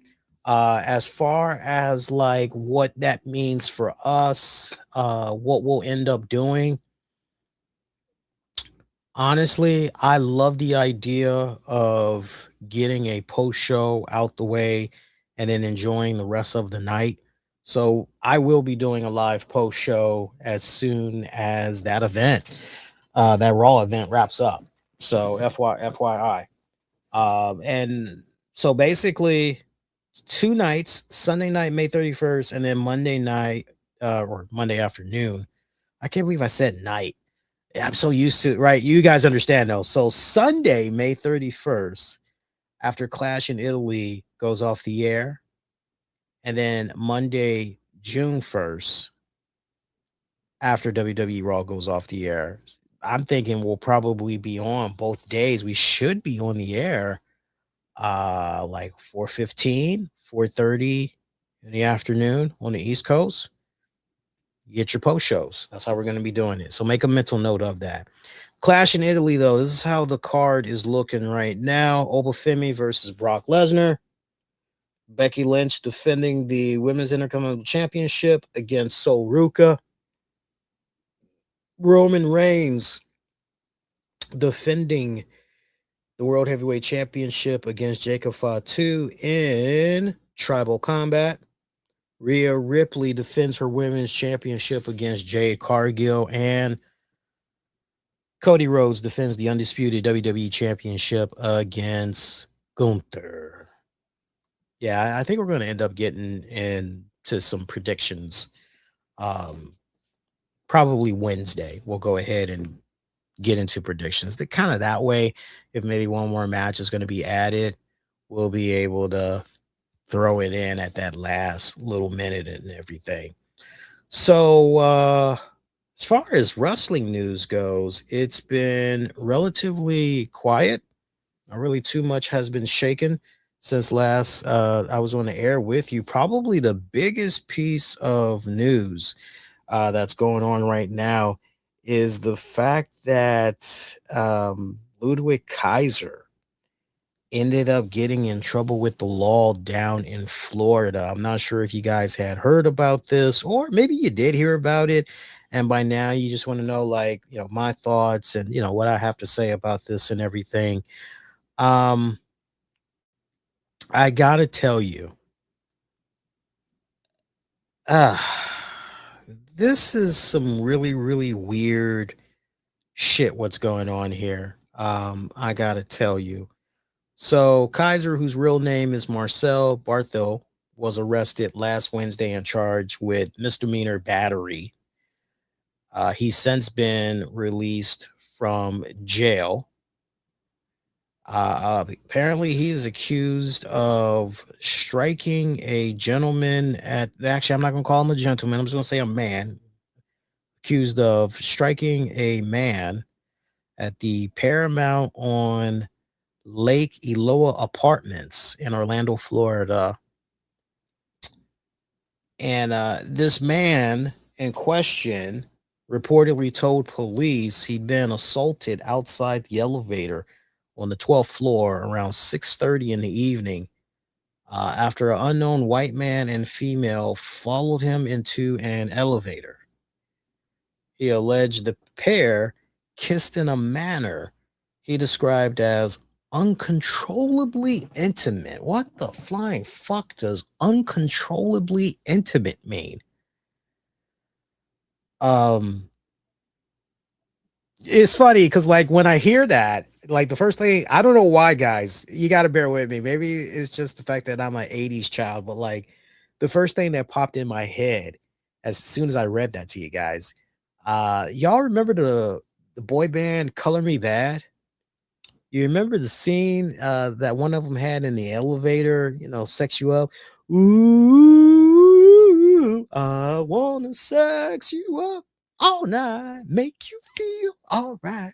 Um, remember one of them was like just kissing passionately on a woman in the elevator and all that. Um, Uncontrollably intimate.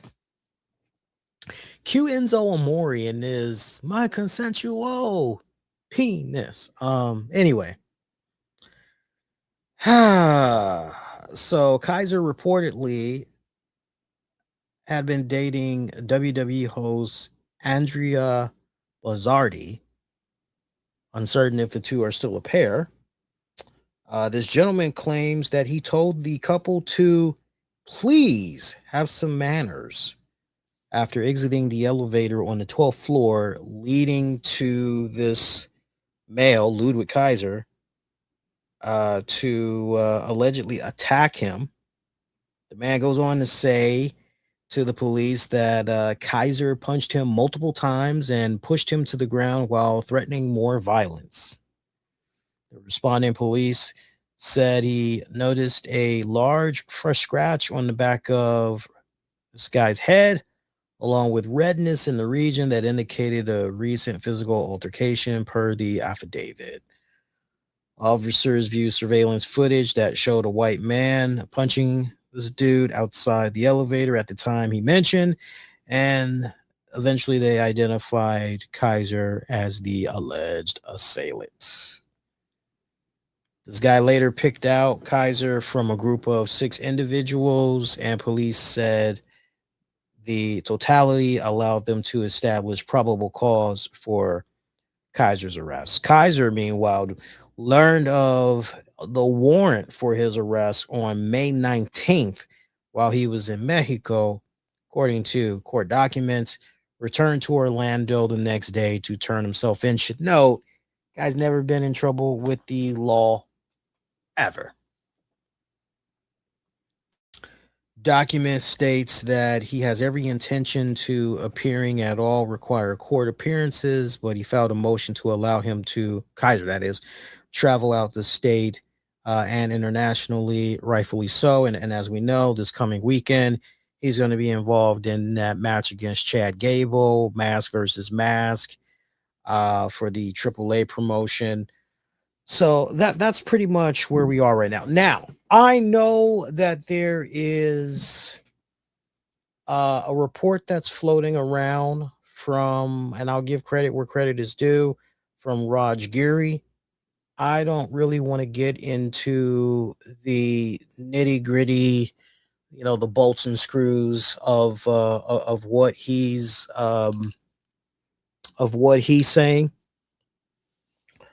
Um, because it's one of those things, and I'm really learning this as a journalism major. It's one of those deals where you got to tread lightly, right? Because as I always like to say here on this show, it's okay if we're speculating, so as long as we let it be known that we're speculating and we're just offering opinions. Like, but to make something come off as fact, right?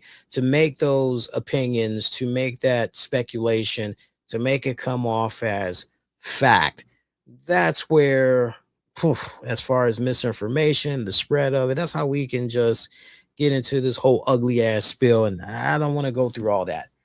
I am aware though of what Raj Giri has put out in his report. Again, I don't want to get into that. I would rather wait until more information comes out with the necessary parties that is involved in this particular incident and see what comes to light that way. Now, just using common fucking sense, I've been on this God's green earth for a couple of rounds now. Knock on wood, some more rides around the sun. I gotta tell you, in all my years, and I've had my fair share of kissing girls on an elevator. Me in a nice date. I mean, hell, I've even done it with wifey. A couple of times where we've gotten in the elevator and we're alone, and I bring her close to me, and I'm having a nice passionate kiss with her, and somebody happens to walk on the elevator, and we kind of stop what we're doing and we just hold hands, and she's resting her head on my shoulder, and we're kind of whispering to one another and kind of giggling at the same time, and that's the end of it, right? um I'm just thinking if I've ever been in a position where I have had an individual say something to me to the effect of, with this, this guy sounds like Archie Bunker, by the way. What this guy allegedly said he saw, uncontrollable. Let's go back to that word again. I just want to go back to that word again because that was like really, really hilarious. The word that he used. Where's that word?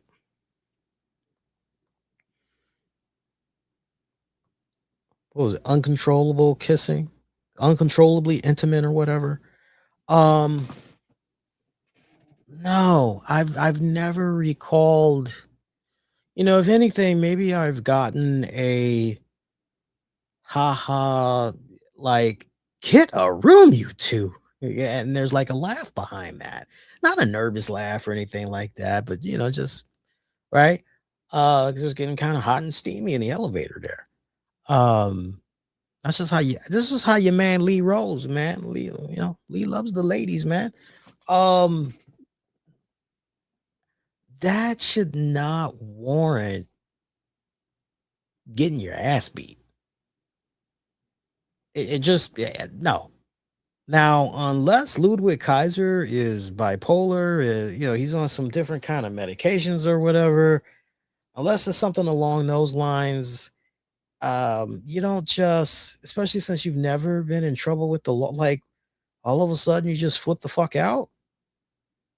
I think there's more to this that meets the eye, but again, we need for that information, to come to surface, whatever proof there is, and all of that. We need for all of that to basically come to surface and everything. I don't know. This is kind of weird. Now I know Dave Meltzer, he chimed in and everything saying that there is footage of what happened. So the idea that nothing happened, that is not the case. And apparently, at the same time, reports, kind of going back to what we were talking about earlier, reports and online speculation surrounding alleged ICE related comments and complicated public reaction to the case. Um, Again, we don't definitively know, so like we need to tread lightly, right? We need to tread lightly. Now, if you want to ask me, Lee, I understand you're a journalism major and all that, and you can't really, but like hypothetically speaking, like if some racial things was said towards Ludwig Kaiser and his female companion,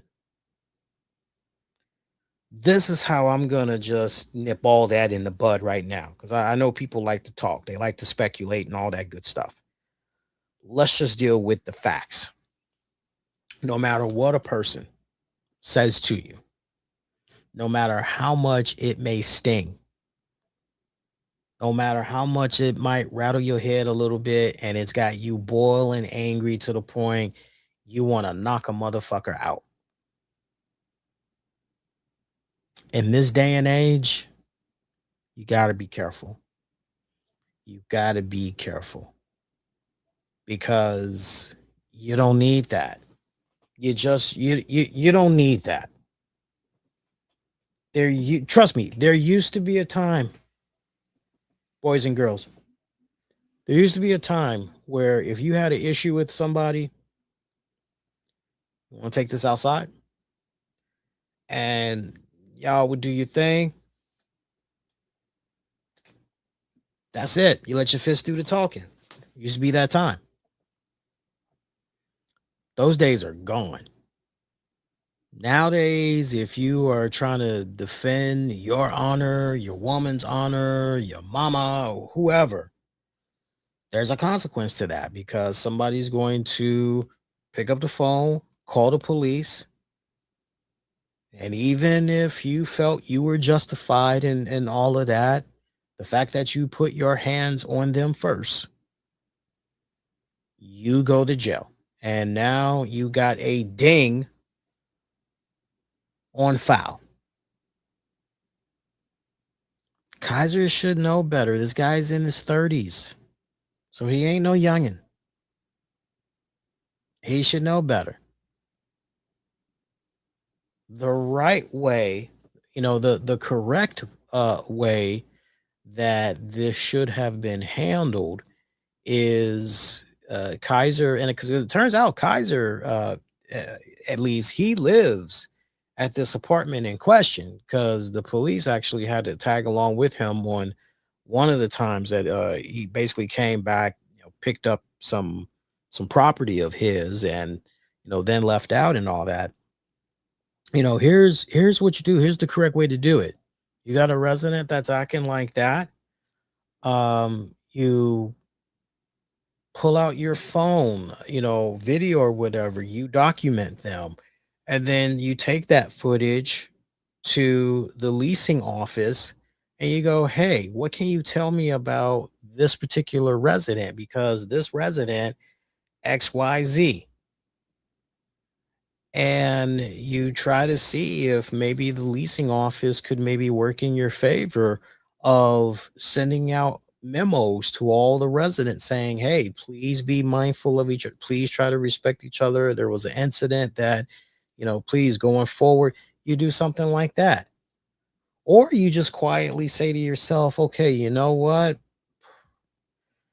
whatever was said, you go, okay, you know what, we don't need this bullshit anymore. How about we just go get our own little home? Let's go get a little townhome somewhere, or let's just, and then, we live in a neighborhood where we don't have to worry about dumbasses like this dude over here, right? Think smarter, right? That's how you got to operate. Not being so quick to talk with your hands, because there's consequences for that, right? And I don't think WWE, the powers that be, I don't think he's in trouble at all. I would like to believe that because I mean he's never gotten in trouble before and everything. And I would imagine that full legal representation, and I would believe like he doesn't have anything to worry about. Whatever he needs to basically, sweep this under the rug, they're going to be able to do that, and then some and everything. They're gonna, the legal team is gonna help him out. I mean, you already see the one major win that they got him, which was allowing him to continue to travel internationally for work, right? Because that's how he makes his bread and butter. It's what his employer expects, and then not for nothing, but as soon as he found out about his warrant, he did the right thing and returned to the states and all that. So, um, this will pass. For you Kaiser fans, you're a little bit concerned. This will pass. But when I heard this story initially over the weekend, all I could do was just shake my head and just I was actually talking to Mish about it briefly, and I was sharing some thoughts with him about what I thought was going on, and we were just spitballing, and I know Joe had his own little theory, and it kind of turns out Joe was right. Um, based on kind of just the vibes and everything. But when you're that old, right? As far as I'm concerned, it's not good to put your hands on anybody at any age. It's just not good. But man, like when you are in a position, because like this is how people like they don't think and they really need to think. It's like once you get in trouble with the police and you're arrested and all of that, like you, right? And I get the whole, hey, you're innocent until proven guilty in a court of law. Like that is so true. But like if you can avoid having those complications, right? Again, this is where you really need to be smart. In some cases, smarter than most people. Always a better way to handle things. And you're talking to somebody who, when I was growing up, I used to get into a lot of fights. I would pay for those fights as well. I would get suspended. I'd get suspended so many times it almost got right down to just close enough where I was close to being expelled from school. You know, I had some really good teachers though over the years that when I was coming through the system, the public education system, that I had some really good teachers that they saw my potential and they just kept staying on top of me and making sure that I stayed the course. And and God bless them, because all it takes is just one motherfucker to give a damn, and then everything else just you're knocking on wood and hopefully falls into place. Let's see. Other than that, just thinking if there's some other stuff I want to get into before we get ready to wrap it up here. Shout out to Sarah Stock. I haven't seen her post that much over the last couple of months like she actively would post. Looks like she's getting back into the swing of things again. So shout out to her. If you want to check out some really cool content, make sure you're following her. Uh I see some promoters apparently are being told that Enzo Amore is not taking any more bookings at the usual suspect of promotions that he typically works for, as they're kind of under the impression that maybe this guy is gearing up to go back to WWE. Some reports that Enzo and Cass could be WWE bound and everything. I know in regards to Kaz, aka Kaz XL, aka Big Bill, aka right. I mean, yeah. uh, apparently his contract with AEW is set to expire in either late May, so in a couple of days, or sometime in June. Um, that's allegedly. but that WWE is very interested in Enzo and Cass coming back to the WWE. That would be great for the tag division. And I mean, those two guys, they were awesome. It's unfortunate what happened, particularly with Enzo and all of that controversy that went down. And as we ultimately saw, he was able to prove his innocence. And that despicable person that made those allegations about him, as we see, uh, she has pretty much like Thanos herself off the face of the earth and everything.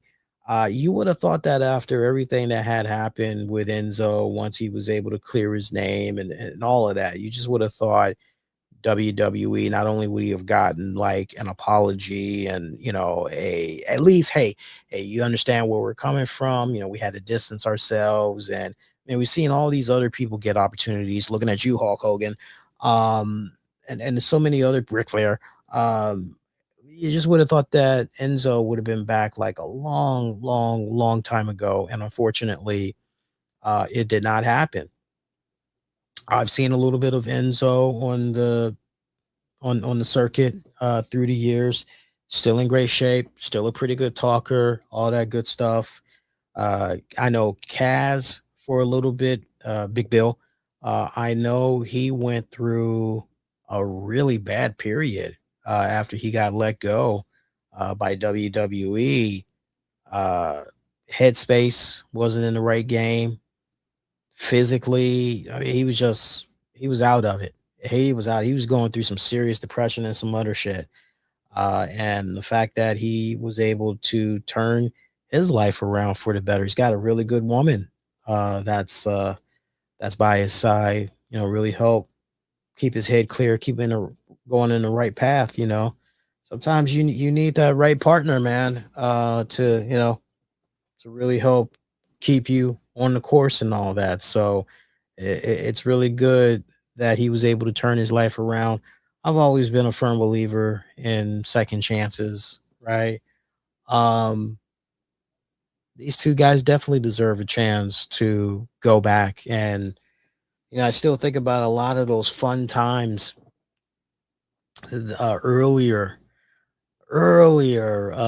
yesteryear, when Enzo and Cass were in the WWE. And to anybody that didn't get a chance to check them out, the first rodeo, they were a sight to behold, man. I mean, when they would come out, the fucking crowds were just in euphoria. I mean, they were right there. If I were to like kind of compare it, you remember how it was with Bray Wyatt? And I mean, I'm not exaggerating. I mean, it was literally kind of like that. The crowd was just eating out the palm of Enzo and Cass's hands like that. I mean, and they were fucking printing money. I know everybody's like Dan Housen, but shit, Enzo and Cass was printing big time, big time. I remember these guys were like so popular. I remember Enzo was the face of the cruiserweight division at one point when WWE had tried to start up a cruiserweight division, and how Enzo was the face of that and everything. Like, so if the rumors are true and they're potentially going to be going back to the WWE, I can't wait to see what they do. Like, legit, that should be very, very entertaining. They should be able to pick up right where they left off. Big Cass, particularly, he's got a great look, great size. I've been watching his stuff in AEW, not really feeling how he's been booked and all that. Somebody like him, you definitely should be having him in the world heavyweight title picture. Definitely a world heavyweight champion. Enzo, God, this guy is like, as far as best of the best talkers goes, I've seen him obliterate mofos left and right. on the microphone. Uh, hella talented, hella talented. So I hope they do come back. It'd be a really nice breath of fresh air for the tag division. I gotta say. Also, FTR apparently they're approaching their option year of their AEW deal, having signed a 4-year agreement back in 2023. Sources describe FTR as believing their value and consistency should place them among AEW's top tier acts financially. Also, reportedly, been at least preliminary interest from WWE communicated through mutual contacts as the situation draws attention internally. That's from the good folks over there at Body Slam. So shout out to them. Look, um, it's no secret that FTR, I think it was Dax that revealed that he still talks to Triple H, or that FTR still talks regularly to Triple H. Like they never stop talking with each other. So that doesn't kind of, if it's true, um wonder how far that would go with FTR. I would love to see FTR back in the WWE. I would love to see them. I mean, talk about a nice little, you lost New Day. So you need a replacement for that. You need a damn good replacement for that. Who better than FTR? Like legit. Shout out to the people, by the way, that had went to Double or Nothing. Apparently, fans were forced to take a single ramp to access the 7 train and parking lot after Double or Nothing at the Louis Armstrong Stadium. Apparently, there wasn't a single MTA or NYPD worker to assist with crowd control. What the fuck? That makes no sense whatsoever. I want to find out a little bit more information about this because one of the things I have going in my head right now is the new New York mayor, Zahan. Like, yeah, was he aware of this event that was happening with AEW, and did he try to navigate some stuff? Like, what's going on with that? That is totally unacceptable. I gotta tell you, totally unacceptable. I know Mick Foley is now all elite, signed his contract with AEW. I know some of you guys are like, Lee, how does this make sense? Mick Foley talked about all the disgusting crap that he was seeing with WWE and pretty much how they're in bed with Donald Trump. And yet, Shad and Tony Khan donated a shit ton of money to Trump in re-election. Like, Lee, how does this make sense, man? Well, to be honest with you guys, it doesn't. it, it doesn't make sense, to be perfectly honest with you. Um, your guess is as good as mine. I mean, if I were to try to make sense out of what McFoley did there, the only thing that makes sense to me is maybe Foley is like, okay, look, Shad and Tony Khan, they may feel this particular way. But then again, maybe, just maybe, he's had conversations with the Khan family, and maybe behind closed doors, they're like, look, this is how we first felt about the guy and the administration. But now this is what we're thinking now. Don't say this publicly because we don't need no trouble. Maybe it's a case of that. It could also be a case. There's a lot of things that I'm saying right here that could be true. Uh, look, you don't see, at least to my knowledge, I haven't seen anything yet. Uh, the cons publicly just out in the open frolicking with the president and his administration. unlike what we've constantly seen Triple H, Paul Levesque, Stephanie McMahon, do, right? I would imagine that kind of stuff rubbed Mick Foley the wrong way, yeah. So guilt by association, right? And the fact that the way Tony Khan operates with AEW, not letting politics bleed its way into the wrestling, right? Although Brody Lee, fuck ice and some other stuff, right? But you could make an argument that as far as Mick Foley's political alignment and wrestling in one, you can kind of understand why he would kind of look over at AEW and go, I think I want to do my thing over here as opposed to WWE. I'm not making any excuses for the guy. I'm not trying to justify. I'm just trying to help you guys kind of make a little bit of sense out of probably why he jumped over to AEW.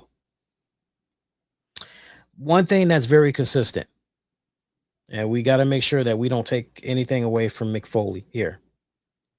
Mick Foley has been watching the AEW product as well as other wrestling promotions, but particularly AEW. He's been watching them from afar for years now. And anybody that's taken the time out to follow him religiously on social media, he has constantly put over certain talents from AEW. So I'm looking forward to seeing more of his contributions, what exactly that's going to be consistent of and all that. And he really is a good dude. I mean, he really is. He really is a good dude. I had the fortunate pleasure of meeting him many, many years ago, and I always tell folks if you ever get some money together for a meet and greet, and maybe it's one of the first times you're doing a meet and greet and you're trying to figure out who to invest in Mick Foley because he's a nice guy, really takes time out, talk with you, all that stuff. His heart is in the right place. That's for sure. His heart is always in the right place. The guy really does mean well. Other than that, that's pretty much it, man. So look, once again, this Sunday, May 31st, and then Monday, June 1st, we got WWE events starting at 2 p.m. on the East Coast, 11 a.m. on the West Coast. Soon as those respected shows are over, I'm going to be coming on live with a post show. So make sure you tune in for that. I was talking with Tams. I'm trying to figure out if we're going to do a wrestling with the topics on Saturday. I think we're going to end up doing it. So make sure you check that out. All right. And then, like I said, you're gonna do the AEW. I'll give you my thoughts about AEW Double or Nothing. We'll have that be just a separate standalone. That'll be available on multiple platforms sometime Tuesday. And then Wednesday, we'll get into WWE Clash in Italy predictions. Yeah. Meantime, be kind, rewind, check out previous episodes you might have missed on demand and on the downloads, wherever you get your podcasts. Just search the RCWR show. You can follow me all throughout social media. Use the keywords, the RCWR show. Shout out to our sponsors once again and Q4CD.com. I also want to give a special shout out to our good friends over at Just Movie Posters.com. I love those guys. They have been long time supporters and friends of the show for many, many years now. Look, we just got done with Mother's Day, right? You know what's next. You know what's next, right? Father's Day. And then this is May/June. That also means people are graduating. Okay. We also got people celebrating their wedding anniversaries or planning on getting married. So it is that season. And if you're trying to figure out what the perfect gift for them might be, trying to get that right gift for that special person, you know that they are a big movie buff. What better way to really surprise them, put a nice big old smile on their face by hooking them up with a poster from their favorite movie? And you can do that by hitting up justmovieposters.com. Like literally any movie that you can think of, they got a poster or two or three for that. Prices are very reasonable too. I'm talking $7 to a max of $15. Shipping is extra. Take comfort knowing that when you hook up with the folks there at justmovieposters.com, you get that special gift for somebody. Every time that person looks at that poster, one, they're going to be like, this was really cool what they got for me. Two, is going to get them talking about that movie, their favorite scene, all that good stuff. Three, is going to continue to put nothing but smiles on their face. Talk about a nice trifecta. Yeah. So make sure you show love. Check them out.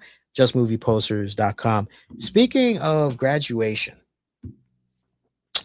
I did not think, I got to tell you, and you can see just a couple of photos that I shared on the YouTube channel. It's under the post section.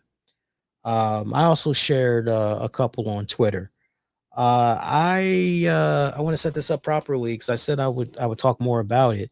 So fourth quarter last year, 2025, I got a email from my community college, and they basically were like, "Look, we know you graduated in the summer two session, 2025, like summer two session, and by now you've already got your degree. But if you want to walk and you want to take part in a commencement, you will officially be recognized in the 2026 class that's graduating in May." And so basically, they gave me an opportunity to be part of that. And I was like, okay, let me go ahead and let me do this. And so I told Tams about it, and I was going back and forth. It was like, I already got the degree, like I'm good.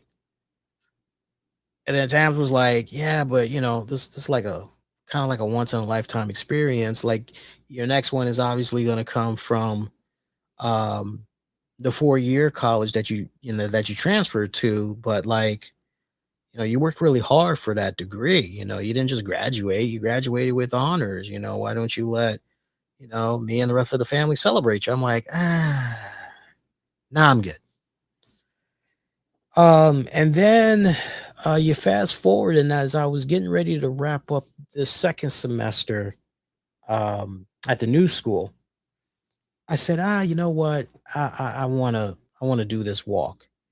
So I got the ball rolling, I filled everything out, toe tabs what was up, and we literally were like down to the wire because I only had but like less than 3 days left to put in an order for my cap and gown and all that. So we did that. My God, guys, we went through hell for the cap and gown. We went through a company called Herf Jones, and we waited almost an entire month for that shit to get here. That like it was that bad, y'all. And I remember at one point I said to Tams, I said, give me the phone number. I'll call these guys and let me find out what's going on. So I called them, and they're like, yeah, if you don't get it by this day, just go ahead, give us a call back, and we'll look into it. We'll see what's up. Like, okay, all right, cool. Relate that same info to the missus, and she's like, okay. So then we come out of the weekend, we get into that Monday, because basically they were like, let the weekend play out, don't see nothing, hit us back Monday. So Tam hits them back Monday. She's like, look, at this point, it's been a month. Like, what are we doing here? Because the graduation is Thursday. Like, what the hell? They're like, okay, we're really sorry. And we weren't the only ones that were experiencing this, right? Because at first they did try to tell us, Herb Jones, they tried to tell us, well, just go up to the campus and order. Like, no, we're not trying to double dip, number one, because that means we're going to have to come out of pocket again. And they're going to go through this weird little loophole bullshit thing where we're trying to get our money back for the first cap and gown. Like, no, that don't make no sense. And besides that, the college were waiting on the shipment from those that placed an order at physically at the campus store with them for the cap and gowns. Students were waiting, right? So everybody's waiting for their shit, whether they did it online like we did, or you placed the order in person on campus. Everybody's waiting for their cap and gowns, right? So Tams is like, look, if I don't see anything come Tuesday, I'm entitled to a refund, right? They're like, yeah, you're definitely entitled to a refund. Okay. Hopefully, I don't have to call you tomorrow because this is ridiculous. And she took it a next step further. She got an email basically saying, "How was the customer service?" And she basically let them have it and was like, "This is ridiculous. Been waiting a month." Da da da da da da da da da. What we've been seeing for the whole month was order in process. That's all we kept seeing. Order in process, right? It's like shouldn't take that long for order to be in process. So Tuesday comes, and Tams is like, "It's shipped." I'm like, "What?" It's like it's shipped. I'm like, okay. Looks like we're not getting it till Wednesday. I'm like, oh, okay, cool. Wednesday comes, sure enough, like Wednesday morning, shit was at my door. I was like, great. So that was really because I wanted it ahead of time because I wanted to do any type of like alterations and all of that. Luckily, when I took it out of the box, everything was on point. I'm glad I went. I'm glad I went. It was a really cool experience. As I was telling wifey, I said, it's been a difficult transition at this school that I'm at now because the typical age range, not to bore you guys with it, but like the typical age range of students, it's like 18 to 25. And a lot of the students, they're either intimidated, like it's pretty obvious I'm older. Question is by how much. It's part of the reason why I started, shaving, kind of going clean shaven almost is I've got more gray coming in now. And so I'm trying to throw that off a little bit. And it's weird because the students they're either puzzled by me, they're not really sure what to make of me, or they're intimidated, because of the age thing. It's been really hard. It's been really hard. Like, whereas at the community college I was at, there were more students around my age range.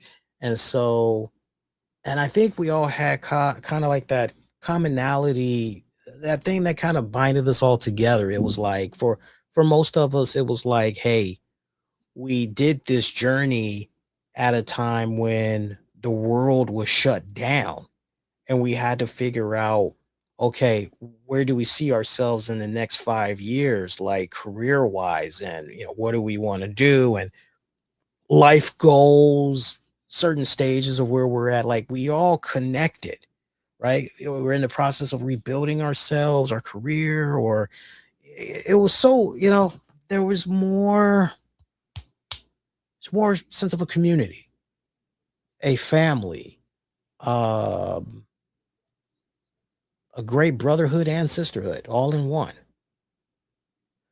And whereas where I'm at now, where I transferred to, I feel like a fish in a big old pond. I'm just all alone. And I have more in common with my teachers, which makes a lot of sense because of the age gap. I have more in common with my teachers and my TAs than I do with my fellow classmates. It's weird, right? I'll give you a perfect example. So, and this happened. Oh, when did this happen? This happened right before the weekend. So I'm watching a news station, local news station out here.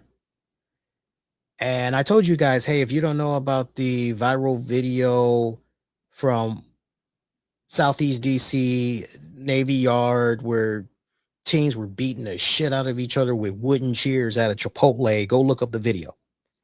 So I like made the news and all that. And there was one person that this particular local news station had interviewed. And I said, oh shit, that's my fellow classmate, blah, blah, blah, from my sociology class. I'm like, yo, I rewinded it back and I'm like, I played it again. I'm like, that's him. It's like, I know that face. Like he's hiding behind shades. Like, but I know that dude. I know that beard. I know that teeth. I know that cadence, that dialect of his. I'm like, that's him. It's like, most importantly, I'm looking at his headphones. I'm going, that's him. So I shoot him an email. And when I say I shoot him an email, I shoot him an email through Elms, right? So this back end that we use once we log into the university website and all that. And that's pretty much where we can go and see all our courses, see what's due, all that. And we need to send a teacher email or a fellow classmate in our respective classes, we can do all that there in Elms. So I find him, I hit him up and I go, hey, hope your spring summer's off to a great start. I was watching the news.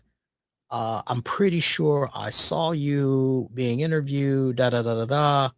Was that you? And then I was like, um, how were you approached for that interview? Was it kind of similar to what we did in blah blah blah blah blah class for blah blah blah blah blah blah blah blah blah?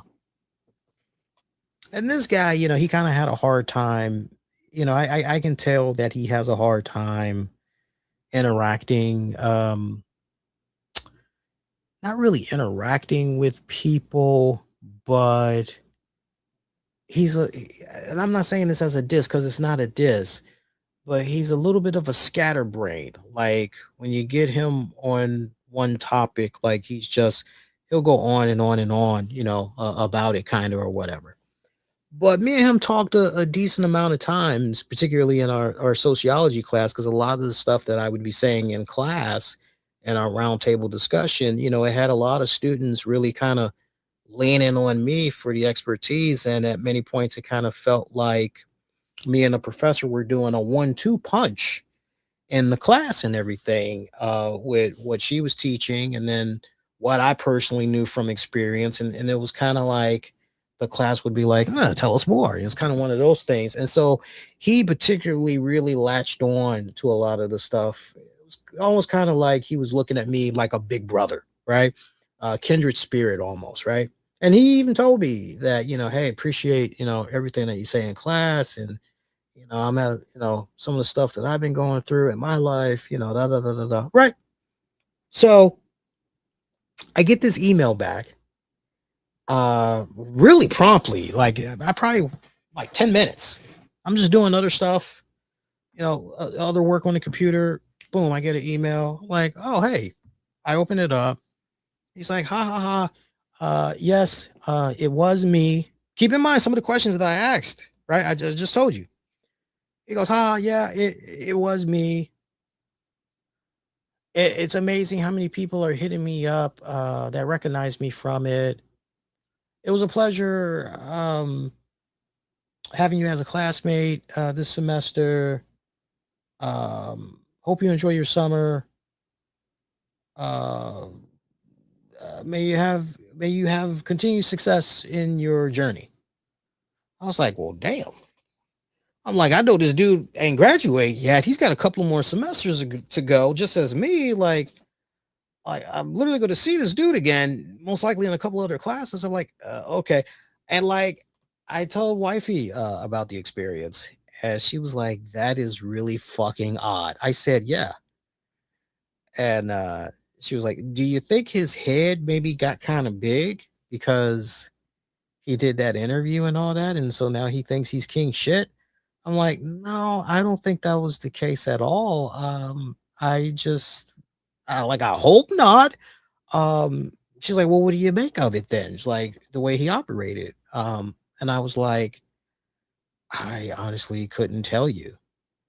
I was like, but there was an olive branch right there, and he didn't latch on to it. Like, okay, that's on him. Um, so it's weird. So you can't say that Uncle Lee has not been trying to, you know, break bread at the campus and all of that, right? I even tried applying for a writing internship, and they decided they wanted to go in another direction. But I was told, oh, it has nothing to do with your writing ability, your reporting ability. Basically, they wanted to go in a different direction. Now, you tell me what this sounds like. You go on the website for the campus newspaper and you see the pictures of the of everybody that makes up the editorial staff, and you only see like two black women and everybody else is white. I think you got maybe a Hispanic in there or Ethiopian person, but you ain't got no black guy in there. And it's mostly all women. No, it wasn't trying to write for a women's campus news outlet. Tell you that right now. But like when you hear that totality, like, I mean, I'm not trying to say racism, but if I were to look at a little bit of diversity there, something's kind of something's kind of off. That's all I'm saying. So very, very, very, very weird. I don't know.